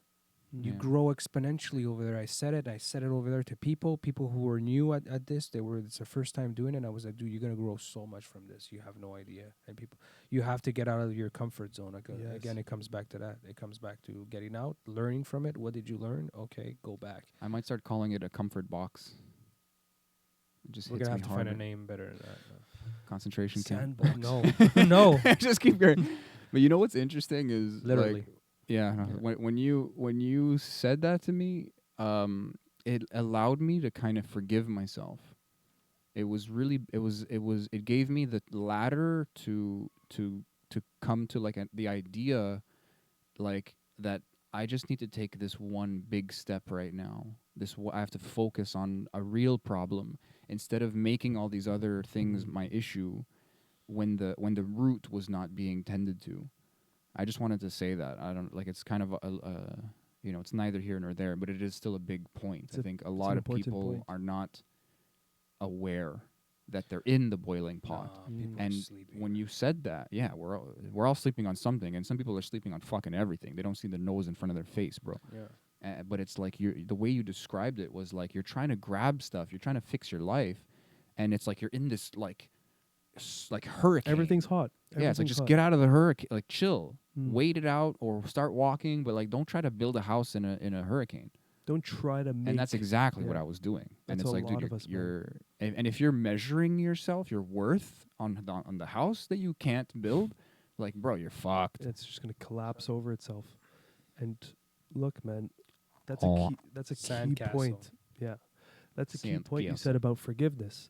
You have to forgive yourself, because that pot is not you. It's just the accumulation of everything that around you and your reactions to it, and it's just you're in it now. So there's no point in adding more heat to it. You have to come at it with the love perspective. I think what people are afraid of is coming out and of that pot, and then realizing your environment afterwards. But what they don't realize is that the right people will be around you. And I always say this: we are different universes. Your vision of seeing things is different than mine, but universes are made of planets, and planets rotate in the universe, and people around you are like these planets rotating around you. So therefore, if you have, I get out of my Earth is flat and space is fake, bro. What are you talking about? oh, fuck. Sorry, Yeah, bro. man. I had to throw that in there. Just Ayahuasca spreading, told him so. you're spreading propaganda, man. Just continue. Ignore me. Just ignore it. I'm joking, everybody. It's flat though. It's true. Yeah. Google it. No, I had this conversation. Talk about flat Earth. I had this conversation with this guy. The Earth is flat. Da, da, da, da, and he's Don't into talk it, and don't I'm talk like, about it. Don't talk about it. no, I know, but I'm just like, I don't know. I don't know. I don't know. I haven't been in space, bro. That's what I reserve for specific people, because what I tell them is, look, I can't tell people that I'm like a rationalist, and it's like I don't fucking know. Yeah, I'm the size of a germ on a huge ass planet. I did the fucking math. I actually did. It comes down to is it important? Exactly. It I've depends said what it- field you're in. That's what I always say. You're not a sniper. If you're a pilot, I'm You're not a pretty pilot. much hoping when I get on a plane that he knows exactly the direction of the curve or whatever in his radar ratings. You Because can't escape the. It doesn't matter for a Yeah. pilot either. Actually, now that I think about it, their map is flat. Their radar thing is like a fucking. but I think they have to adjust, maybe not the pilot, but the air traffic control. I think yearly they have to kind of adjust their radars like a few degrees. I didn't know. Yeah, based on continental drift at least. I don't know about the curvature. Oh, cool. Yeah, I think it's like That's a probably round, guys. Let's just leave it on probably. Let's just not care. Back So to yeah. Let's just not care, bro. I don't need to know this thing. That was meant to be a small joke, and it turned into all this. Yeah, so I I know, I apologize know. for the derail. I'm sorry. Well, let's cut that out. It's Yeah, all for real. stays. Yeah, It sorry. all stays. It all stays. I'll just whip my dick out or something. You have to cut it You out. have to cut it off. Oh man, I'm sorry. you're gonna get us pulled The off earth is YouTube now round. because Yeah, I'm not that's cutting that out. Let's do it, bro.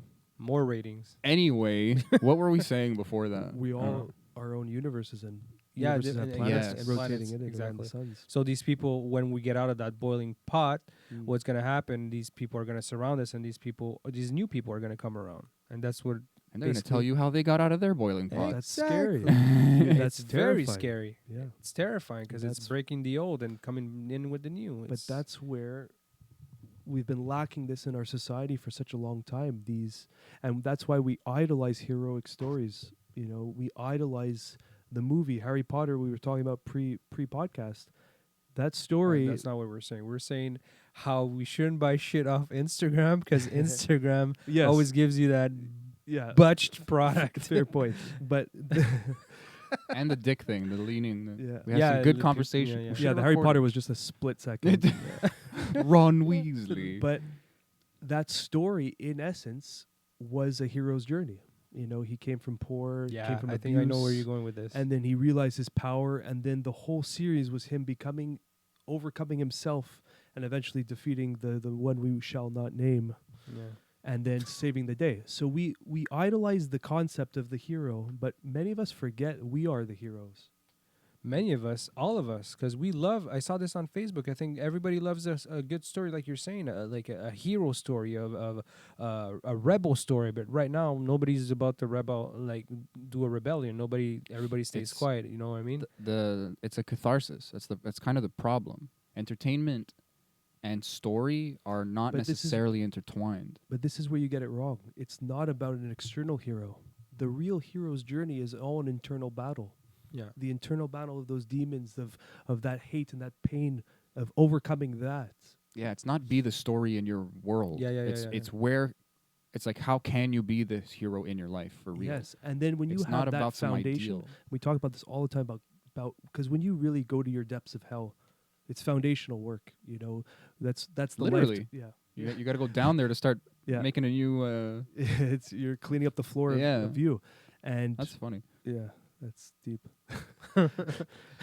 Puns. But yeah, so that is our journey, and that's why you said it takes a lifetime. It takes a lifetime to understand your lifetime, Yeah. and to change it and to grow it, and that's the real hero's journey. Look, external factors are external factors. You can change your group, your setting, everything, but the reality is the world goes at its momentum. We can do our parts in bettering it, but what we can really do is overcome our demons. And when you overcome your demons, that's how we solve all these problems. But I think that people who are, and I don't want to say everybody, but people who have succeeded in life, in a sense, depends what you mean by success, obviously. But I mean like people who are who succeeded in their dreams. Let's say, are people who went through that and who actually surpassed that demon. They overcame they themselves. overcame themselves, and now That's they're it. able to do what they love because you go through all the hardships. If you want to do what you love, you have to go through a lot of Yes. hardships to come to where you're gonna be or where you want to be. Yeah, like an entrepreneur, like nixed the ego. I have They to. they said, I'm not living by my past. You know, it sounds like a virtuous thing to be like I'm above it, but it's like, it's not that you climbed out. It's not like you climbed like over some fence. It's like you climbed out of hell. Like You're out of it. You take yourself seriously where you need to, and you adapt to that. And everything else is bullshit or forfeit. You can change it, remove it, add something new. Yeah. Whatever. You're living outside of those boxes. You have that mindset where you can put something in the future that might not have necessarily been in your past, and you're like, I can make that, I can get that. You're living, it is virtuous, but it's like you are just saying like, I'm not gonna take what I think I am so far so seriously. And to put it simply like that, and then boom, potential, like you said before, potential is the fucking juice of life, man. Yes, It's and we're all capable of it's it. the grease. But that's why I love to use fighters as an example, because they are the clearest example of the hero's journey. I mean, the job pays very little. You're risking your life every time you go, and the journey to get to the top is excruciating, physically, mentally, spiritually, all of it. And that's why, like Francis Ngannou, the heavyweight champion of the UFC, if you research his story, it is fucking mind-blowing. I heard it. The guy escaped Africa, like terrible. He was like in, I don't know what type of mining he was doing, but they were mining minerals or coal or something. 7 times and went to Spain and then got brought back and dropped in the desert, and it had to, Dude, he crazy kept trying to story. escape. They would catch him, send him back. He kept escaping. They catch him, send him back. I think he went to prison or jail at some in point. Spain for and Spain jail is not it's not fun. The guy told his family before he left, like, when I leave, this is like, I'll die or come back. Or I won't come. Like, I'm going or I'm dying. Like, that was his option. Fast forward to today, I think he went to some boxing gym or something. He was hitting the bag, fucking dirt poor, probably homeless. And the coach saw him and saw the potential and then trained him. Fast forward to today, that was like 10 years or 15, 20 years ago max. World champion, heavyweight champion, dominating. And He's a beast, yes, bro. like, He's a fucking literally beast. touches you and your soul leaves your body, goes to Jupiter. And Yo, I saw this video. I think he has the strongest fist in the world. yeah, I think they measured it. I They think measured it, dude, yeah. and he just Like those big punching pads. Yeah, or yeah, something? those like the crazy sports amounts. science. Yeah. That's awesome. Crazy amounts, dude. Yeah. Like he can hit your Whoa. heart. That's a thing. Yeah. You can There's die there's from a punch in the chest. From Yeah, this there's guy. a ninjutsu technique where you kind of use like leverage and you like hammer fist, but like into the guy, and you really? can kill him. It's Yeah, not You don't can do that. stop his You heart. can't kill him. Don't Nah, do bro, that, it's people. real, bro. Yeah, it's Ask Joe Rogan. it's not. You real. got to hit him right. You got to do it right. You got to your tongue has to touch your palate. You have to be thinking about his mom, and then boom. The reality Yeah. is, the reality is, 5-point finger death any punch or could whatever. theoretically kill someone, but a punch designed to kill someone doesn't exist. Yeah, it's interesting because I mean, in sincerity, like there's in Ayurvedic medicine, there's this thing called marmas, and the word literally means like if it's broken, you'll die. Mm. So it's like they're all over your body though. Mm. So it's like there's like nerve and lymph clusters and things, and it's like if that gets fucked up, it's kind of like what's that guy the dang guy. The dang guy. I swear he would know what I'm talking about. Dang it, The headbutt out of nothing. The guy with the fighting. Bas Rutten. Bas Yes. Rutten. Okay, It's I wasn't Bas sure. Rutten, yeah. Your accent threw me off. Yeah, I I know, was I gonna do. say Bas Rutten no, until I what heard you the said, accent. headbutt out of nothing. Headbutt Yeah. out of nothing. Yeah. Punch to the liver. Exactly. Yeah. Then Why get him are down you in the doing liver. Yeah. Yeah, I should have said in the liver. But he doesn't he have like a messed up arm now or something? And it's just because of like a pinched nerve or some shit. Like, Yeah, his nerve got crushed in his spine from years of just. yeah, maybe it's a bad example. Yeah. I don't know. But it just I just to throw that into the mix, you know, it's like there's this weird thing about how you can fuck a certain point up, and it's like over time it's going to be your demise. Yeah. And it's like, you know, I don't fair, know right? I don't know if you can knock a guy's fucking heart. Like, you know, it's like if you could start, like most things that start a heart also stop it in terms of drugs or electricity or contact. So you learned the CPR thing, right? Yeah. If you crack a guy in the right place, maybe you could stop his fucking heart. Or you could just, but that's what I mean. Any punch could theoretically kill someone. You could crack a rib and pokes into the lung or pokes your heart. Yeah. Like these things could happen, but a specific strike to do a specific Like thing, those, like what stop you're an saying is organ, those kung fu movies it's where they not go like tack tack tack tack, Yeah. and then right Even- here under the rib, then he does 5 steps and dies like He- Kill Bill. That he looks doesn't. you in the Yeah. eyes as he falls back. Yeah, It doesn't happen. it doesn't. What a good movie. But going back to the Francis Ngannou, Maybe it exists, yeah, but like only one master. it doesn't exist. You don't know if one master that's what- has that- that. That's an doesn't argument exi- for anything, because when you can't think of an example, you create that example of. But there That's could- what I was gonna say. Thank Yeah. you. Yeah, Sorry, go. and that creates Right. mysticism. And yes, I love the idea of mysticism and these crazy, but there's also realism.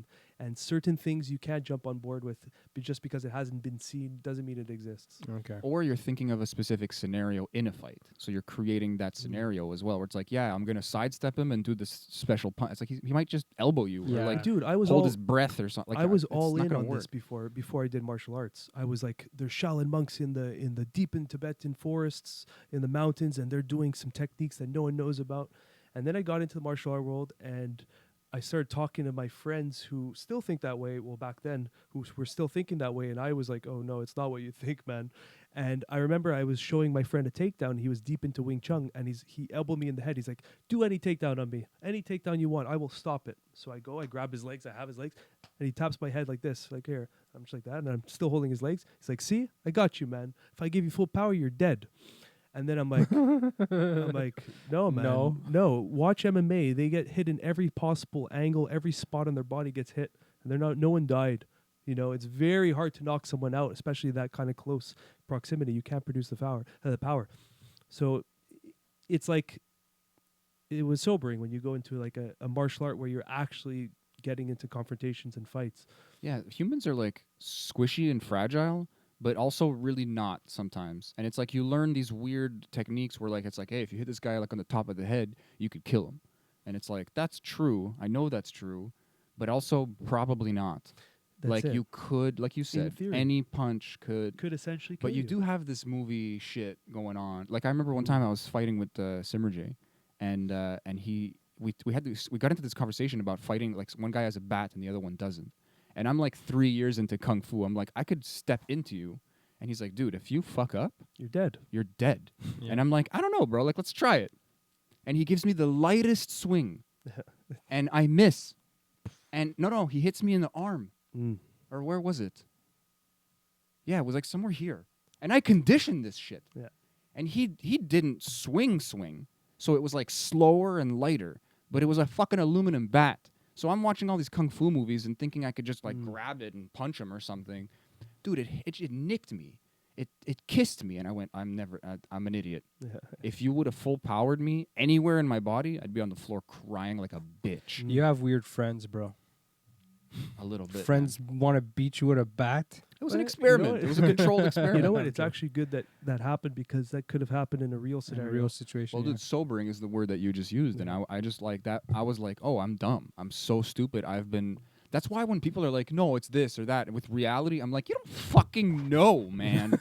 You just think you know. That's the Yeah, best you're gonna get. it's- Anything you know is inside you. In a fight situation, it's when I fought with the guy who peed on my car. Like yeah. I've done Muay Thai before. Fuck that guy, bro. I didn't use my legs that time. And I was like, oh, no, you're going to do this and that. And we were talking about fighting before. You're going to do. When on the moment, adrenaline kicks in.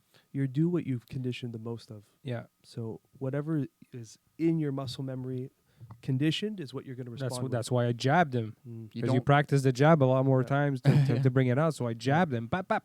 We have I notice I get into like a kung fu stance as soon as I get stressed out. that's your muscle Yeah, conditioning. and it might not help, but it's like I'm like I have this hey chill out Mm. look, and I'm also like suddenly covering my Yeah. organs and my face Yeah. a little like Yeah.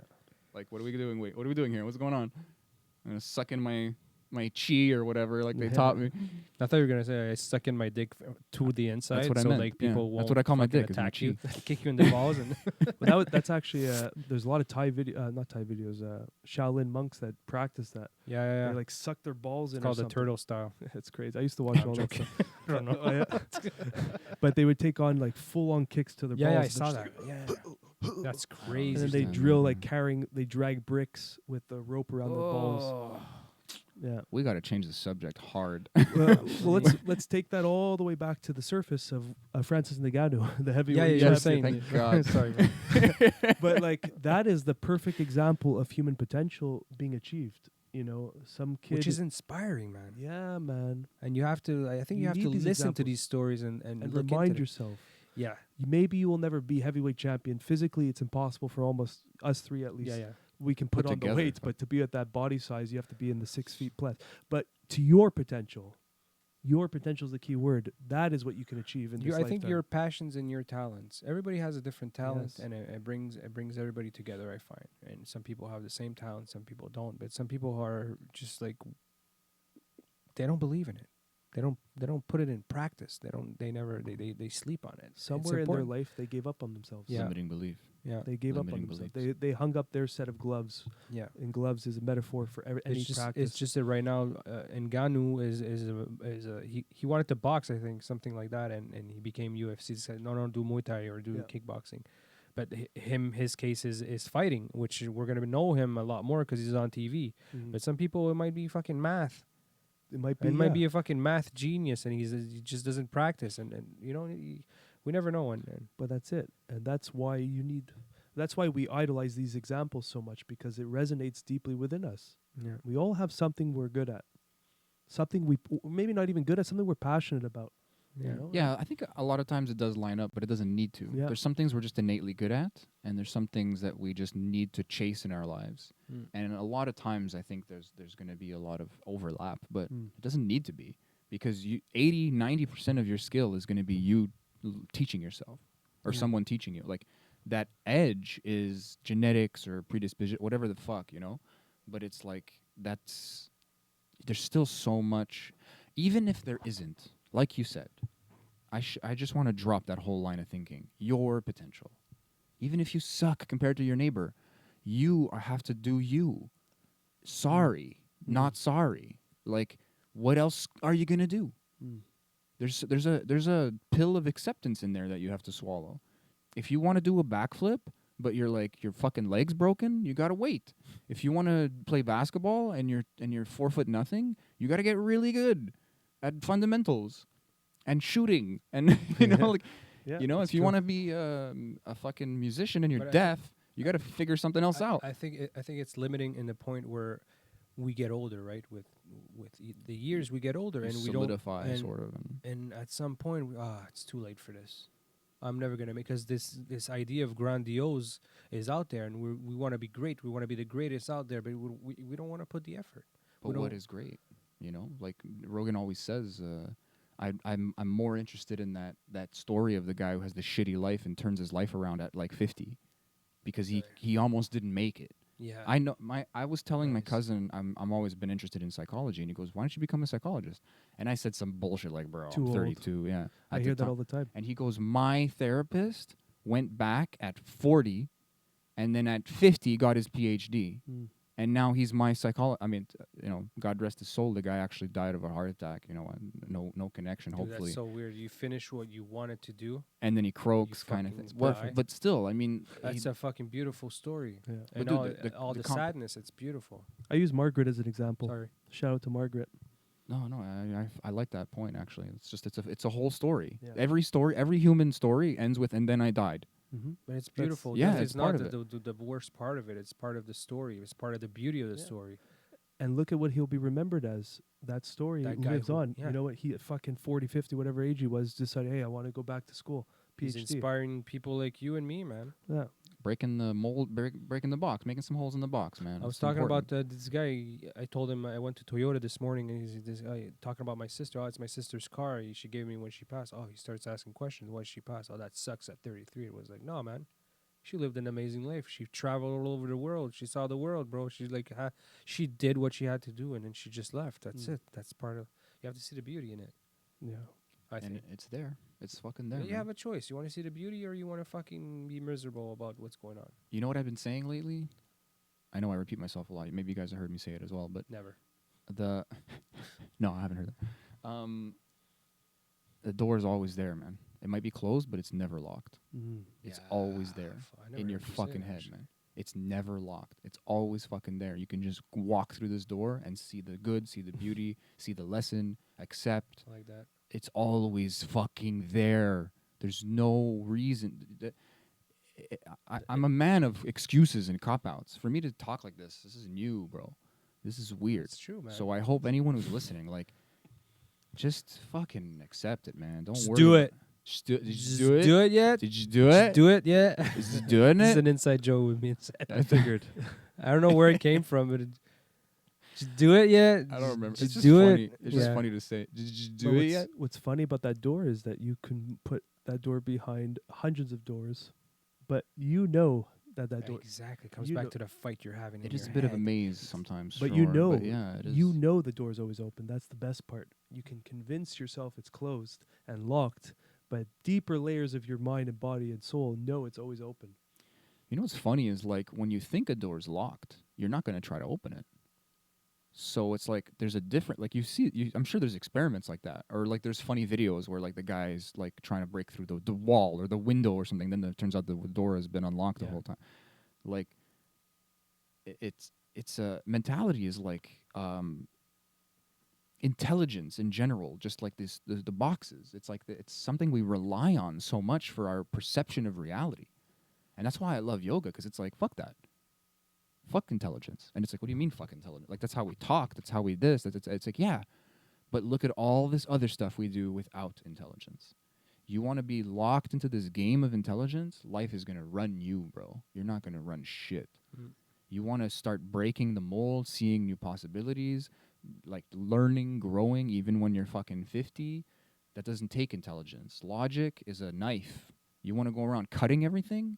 You're That's gonna cut yourself. well, that too, yeah. You're going to Yeah. chop everything until there's nothing left. Yeah. If you want to sew, you want to make something new, you can't do that with a knife.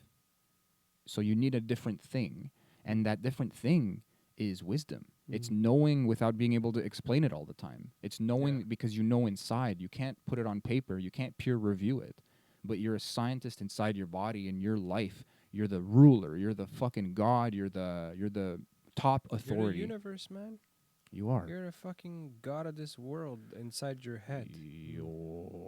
Imagine just Poof, explodes. yeah, we just all die, dude. When I had some crazy conversations like with Jay and shit, like when we first met, it was like me and Goggins and Coco and like all the, like we were having these crazy, we're stoned out of our minds having these crazy conversations, and Mark too, actually, he's been on here, and I swear I felt like my fucking atoms were gonna explode.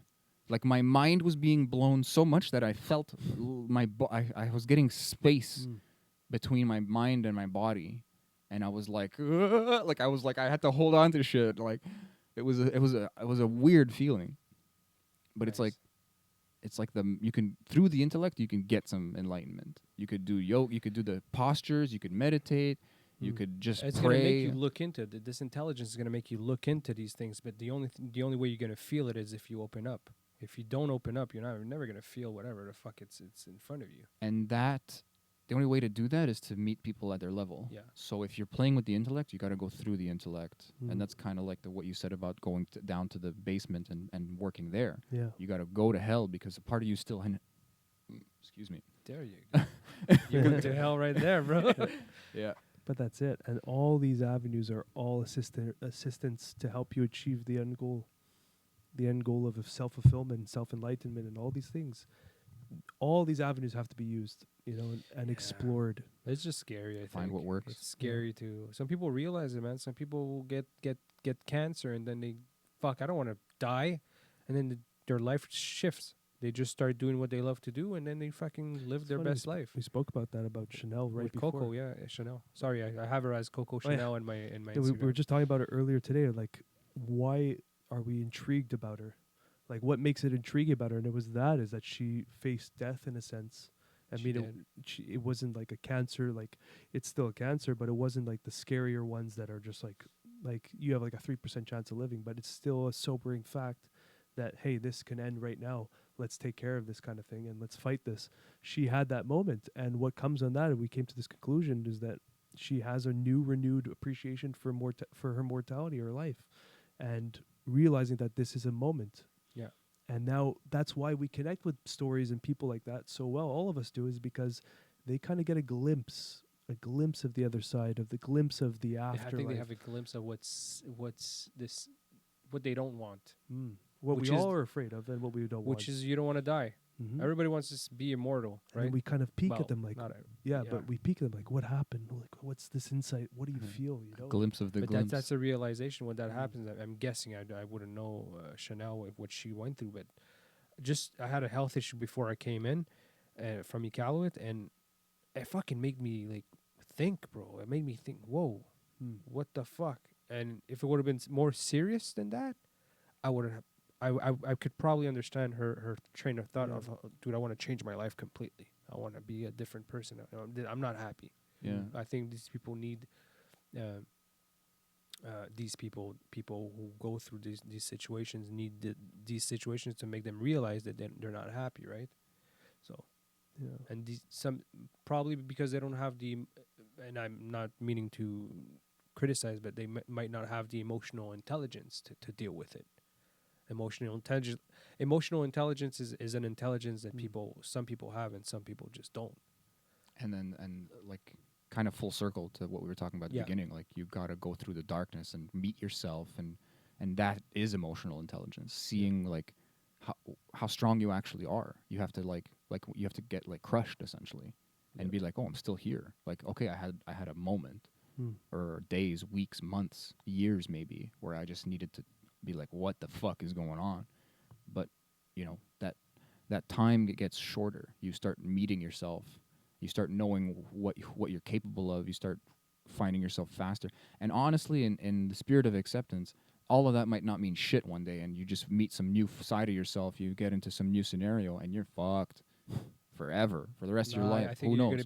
gonna be face again to yourself, if that happens, and you're gonna be faced to a new challenge. And it depends how you look New at challenge. But it. it's Is this like a new challenge? Am I gonna it's a put in my drug dark trip, glasses, man. or I'm gonna put my pink, beautiful colored glasses? As long Or as you're no alive, glasses. you're able to overcome. That's what I'm realizing. that's dope. I love that. Yeah, I just Well, realized that now. as long like I didn't catch that, you're sorry. still breathing. As long as you're alive, you're able to overcome Yeah. anything. There's always choice. There's Mhm. always choice, and that's really hard for people to hear because they might be in the midst of feeling like they don't have choice for a very good reason. And you So don't. we're now no one's taking that away from you. Mhm. We're humans. You got to take a knee sometimes. Without you don't have the choice sometimes. But we're saying you do. But you have to realize you do. Mm. And it's not about changing your circumstances sometimes. It's about changing how you're responding to the circumstances most of the time, to be honest. And that might sound like a cop out because it's like, no, I want to change my circumstances. I want a better life, quote unquote. But if that's not possible, you're living in a fucking dream. Your shit's not just going to change because you want it to. Maybe it can. Maybe there's some I think magic it's a manifest beginning. shit. I think I it's- think to think of It's the change, first step. What we spent. It's Yeah. it's the first step. Sorry to cut you off, but it's That's the all good. visualization, like we said in the beginning of the podcast, about like the secret and visualizing that change, then the action that's involved to get know to what? that change. I met people when I went over there. I met a person which I respect very much. This guy, he again all these people I met remind me of a facade of me that I had or I had, and I kind of want to relate to that. And he was very like snappy. He very defensive, very not insecure. Once someone tells you something, you take it defensively. You know what I mean? Yeah, like defensive, Reactive or defensive. Reactive, yeah. on edge kind of thing. Mm. And he would remind me of that, but he's trying to be a better person. He's trying to, and I see it through his Facebook posts. He's posting a lot more positive things, and I was taught he was one of the good friends with Room 11, one of my good friends, and we would have this talk about him, and would say like, no man, this guy like, he's trying at least. He's trying, and I told him directly to his face. I said like, dude, I can see you try to be positive, but you're still stuck in your in your old self, and you're trying to get out of your new shell. It's gonna, but this is the first start. This is the process. You're just Go like, through "Keep those little going." stupid posts, and I went through that. I've seen people go through that, Mm. and I see that they're trying at least. It's a start. It's a start, man, Yeah. and I respect that because I've been through it. Because it's also what that's doing is rewriting your thought process. you know? Exactly. Because the negative, I wish I remembered the exact numbers, but I think it was something as ridiculous as, I think we go through like, it was either 4 or 20,000, so it's a big change, but we would go through those per day of negative thoughts. So whether it was 4,000 or 20,000, I think 4 sounds more realistic, but I wouldn't be surprised if it was 20. But it's just, that's what's going through your head. Yeah. So these little posts, and it's like we spoke with Mathieu, like having Buddha on the wall is a symbol of peace and tranquility and equanimity. Well, And I'm getting one statue. At home. so having these things, posting those little quotes on Facebook, they break the patterns, those cycles. Yes, having Buddha here, they are little reminders that break your cycle of getting stuck in those thought processes. Yeah. Because you even see that for a second, your mind registers and recognize it. That if I didn't recognize it, I would have to look at it and try to figure what it is. So I know Buddha represents that. So you're just by having these symbols, you're changing your thought process. Around you, again, yeah. You know, That's one thing that I missed. Symbolism, And I man. was just in a social, such a social. I had to show, and I would have this. I'm not gonna call him Room 11. His name is Sebastian. He's a cool guy.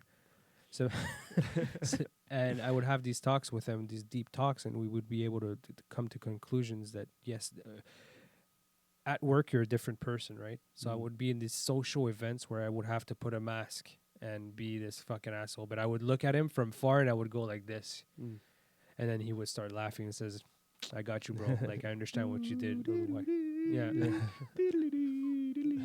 know, Oh, you know yeah. the song? Mask on, mask off. Mask. So yeah, we're in this social construct, and like I said before, it's not with everybody that you want to open up, and not in front of everybody as well that you want to open up. Yeah, I mean, and these are all like you're never truly yourself. There's Yeah. always new versions of yourself, and the adaptability, but the core should be solid enough for you to Yes. feel. I agree that, and you know what? Yeah. I agree as well that different people around you bring out different energies in you. That's it. And some people, I'm a very open person as to who I am normally, but when different people arrive around me, I realize that about myself. I become different with these guys. When I chill with Jay and Sammy and yesterday with Coco, we become I start cracking jokes. We become comedians in my head, and they bring out intelligence. I looked at Coco. You didn't see me. But I looked at Coco and I said, "Dude, these guys." And I looked at him because they just talk intelligently, and that's what I love about it. When I'm with you, it's different. We can talk body because you know more about wrestling, martial arts. I had a question, by the way, about my. Oh, I check it forgot. out. Just Yeah. remind me after. But Yeah. like, and it's spiritual as well. You have that spiritual side. You love music. I mean, I teach you music sometimes when I can, and you know we have this side, and we have a different energy. When I sit down here and with you guys, it's a complete and different energy, and you guys bring out that openness, that social, that spiritual side of me, which I didn't have over there when I worked. These people will probably, some people yes, because I was very sometimes direct with them and very open, Yeah. but some will never see that side of me, and that's perfectly fine because different people bring out different energies. And that's who you choose to allow into your life. Yeah.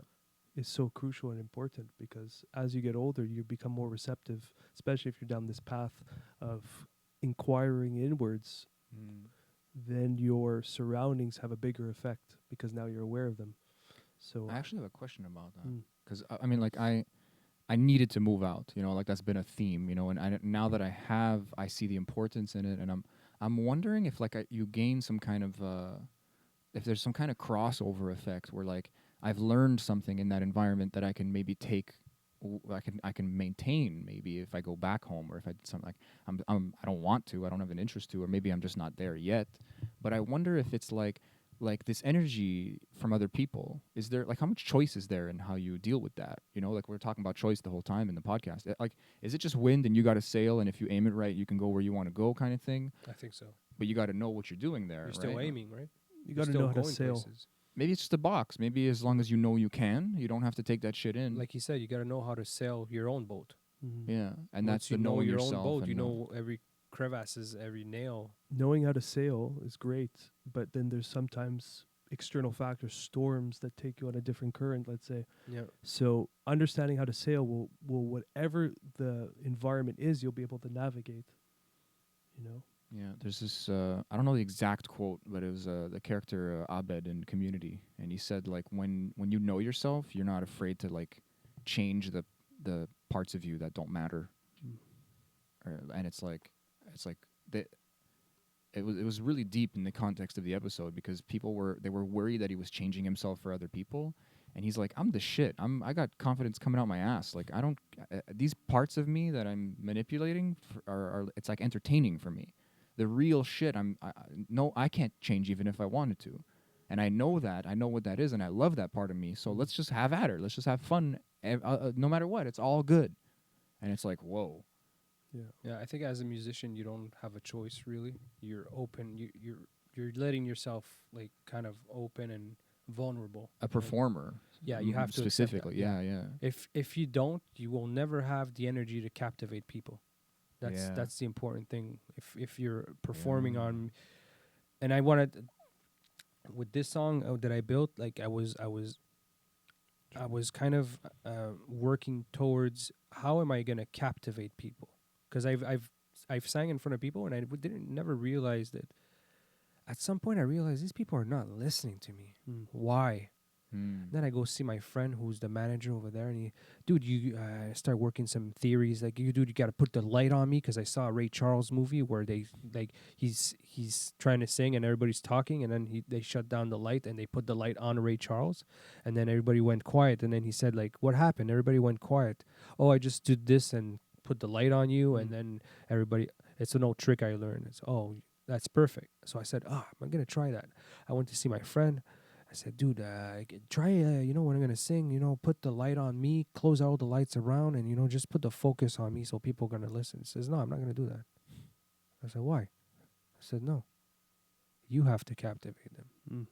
You have to shut them up and do this. Wow. I said, that's the trick. So now I was building this song. I was creating this song, and I want to build something to build the energy and to be so annoying while building that energy that people will just, what the fuck is this? And just turn around, and then they would look at me on stage. And when I would have everybody's energy in captivity, boom, I would start this song. You're just like playing with knobs and shit and like No, literally not being even, annoying? No. I would just go dum, da, dum, da, dum, do the same rhythm. Oh, and Dum, then they da, go, dum, what da, the dum, fuck? da, dum, That's da, funny. dum, da, dum, da, dum. I mean, it's a good segue. You want It's a to great fucking segue. do it? Yeah. When did you let's have? do it. When did you have something? You said. Yeah, 4:30 will be okay. Okay, we got time. Yeah, Yeah. that's a great segue. Let's do it. Let's put that song up for Alright. everyone to hear. Play that funky music, white boy. You want to cut now? I'm going to go pee. Yeah, we'll chop it.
The devil is watching. He's taking a peek. He's definitely talking. But how you move on your feet. Yeah, he's watching you. Yeah, he's watching you. Very closely. Yeah.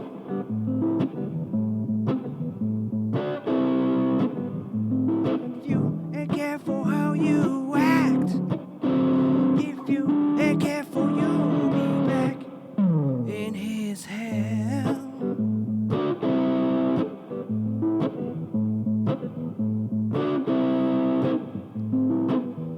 What will you do in power? What will you do in pain? Do you measure by hour? When you decide to act in vain, yeah, he's watching you. Yeah, he's watching you very closely.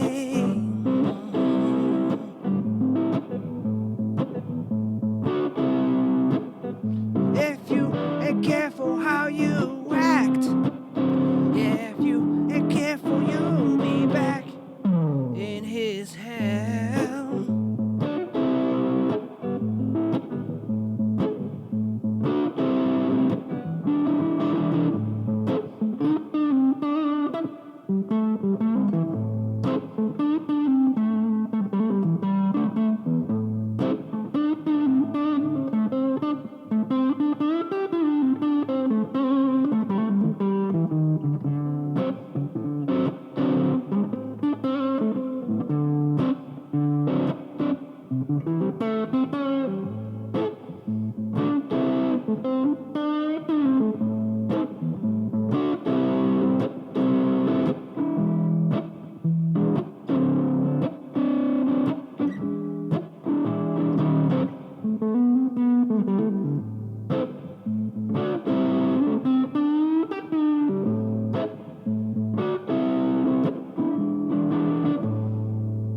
He's gonna use whatever you don't like about yourself. Yeah, he's gonna use it just so he can play in your head.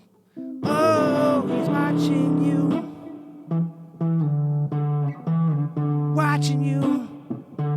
yeah, very closely.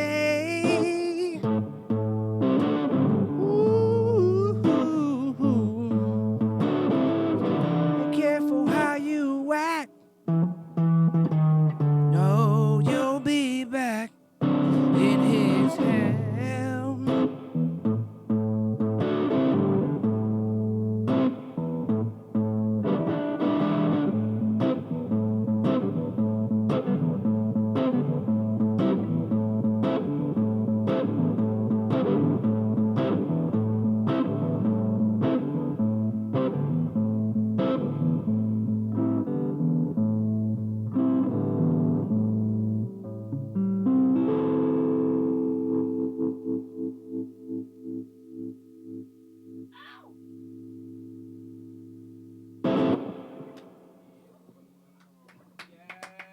Thanks.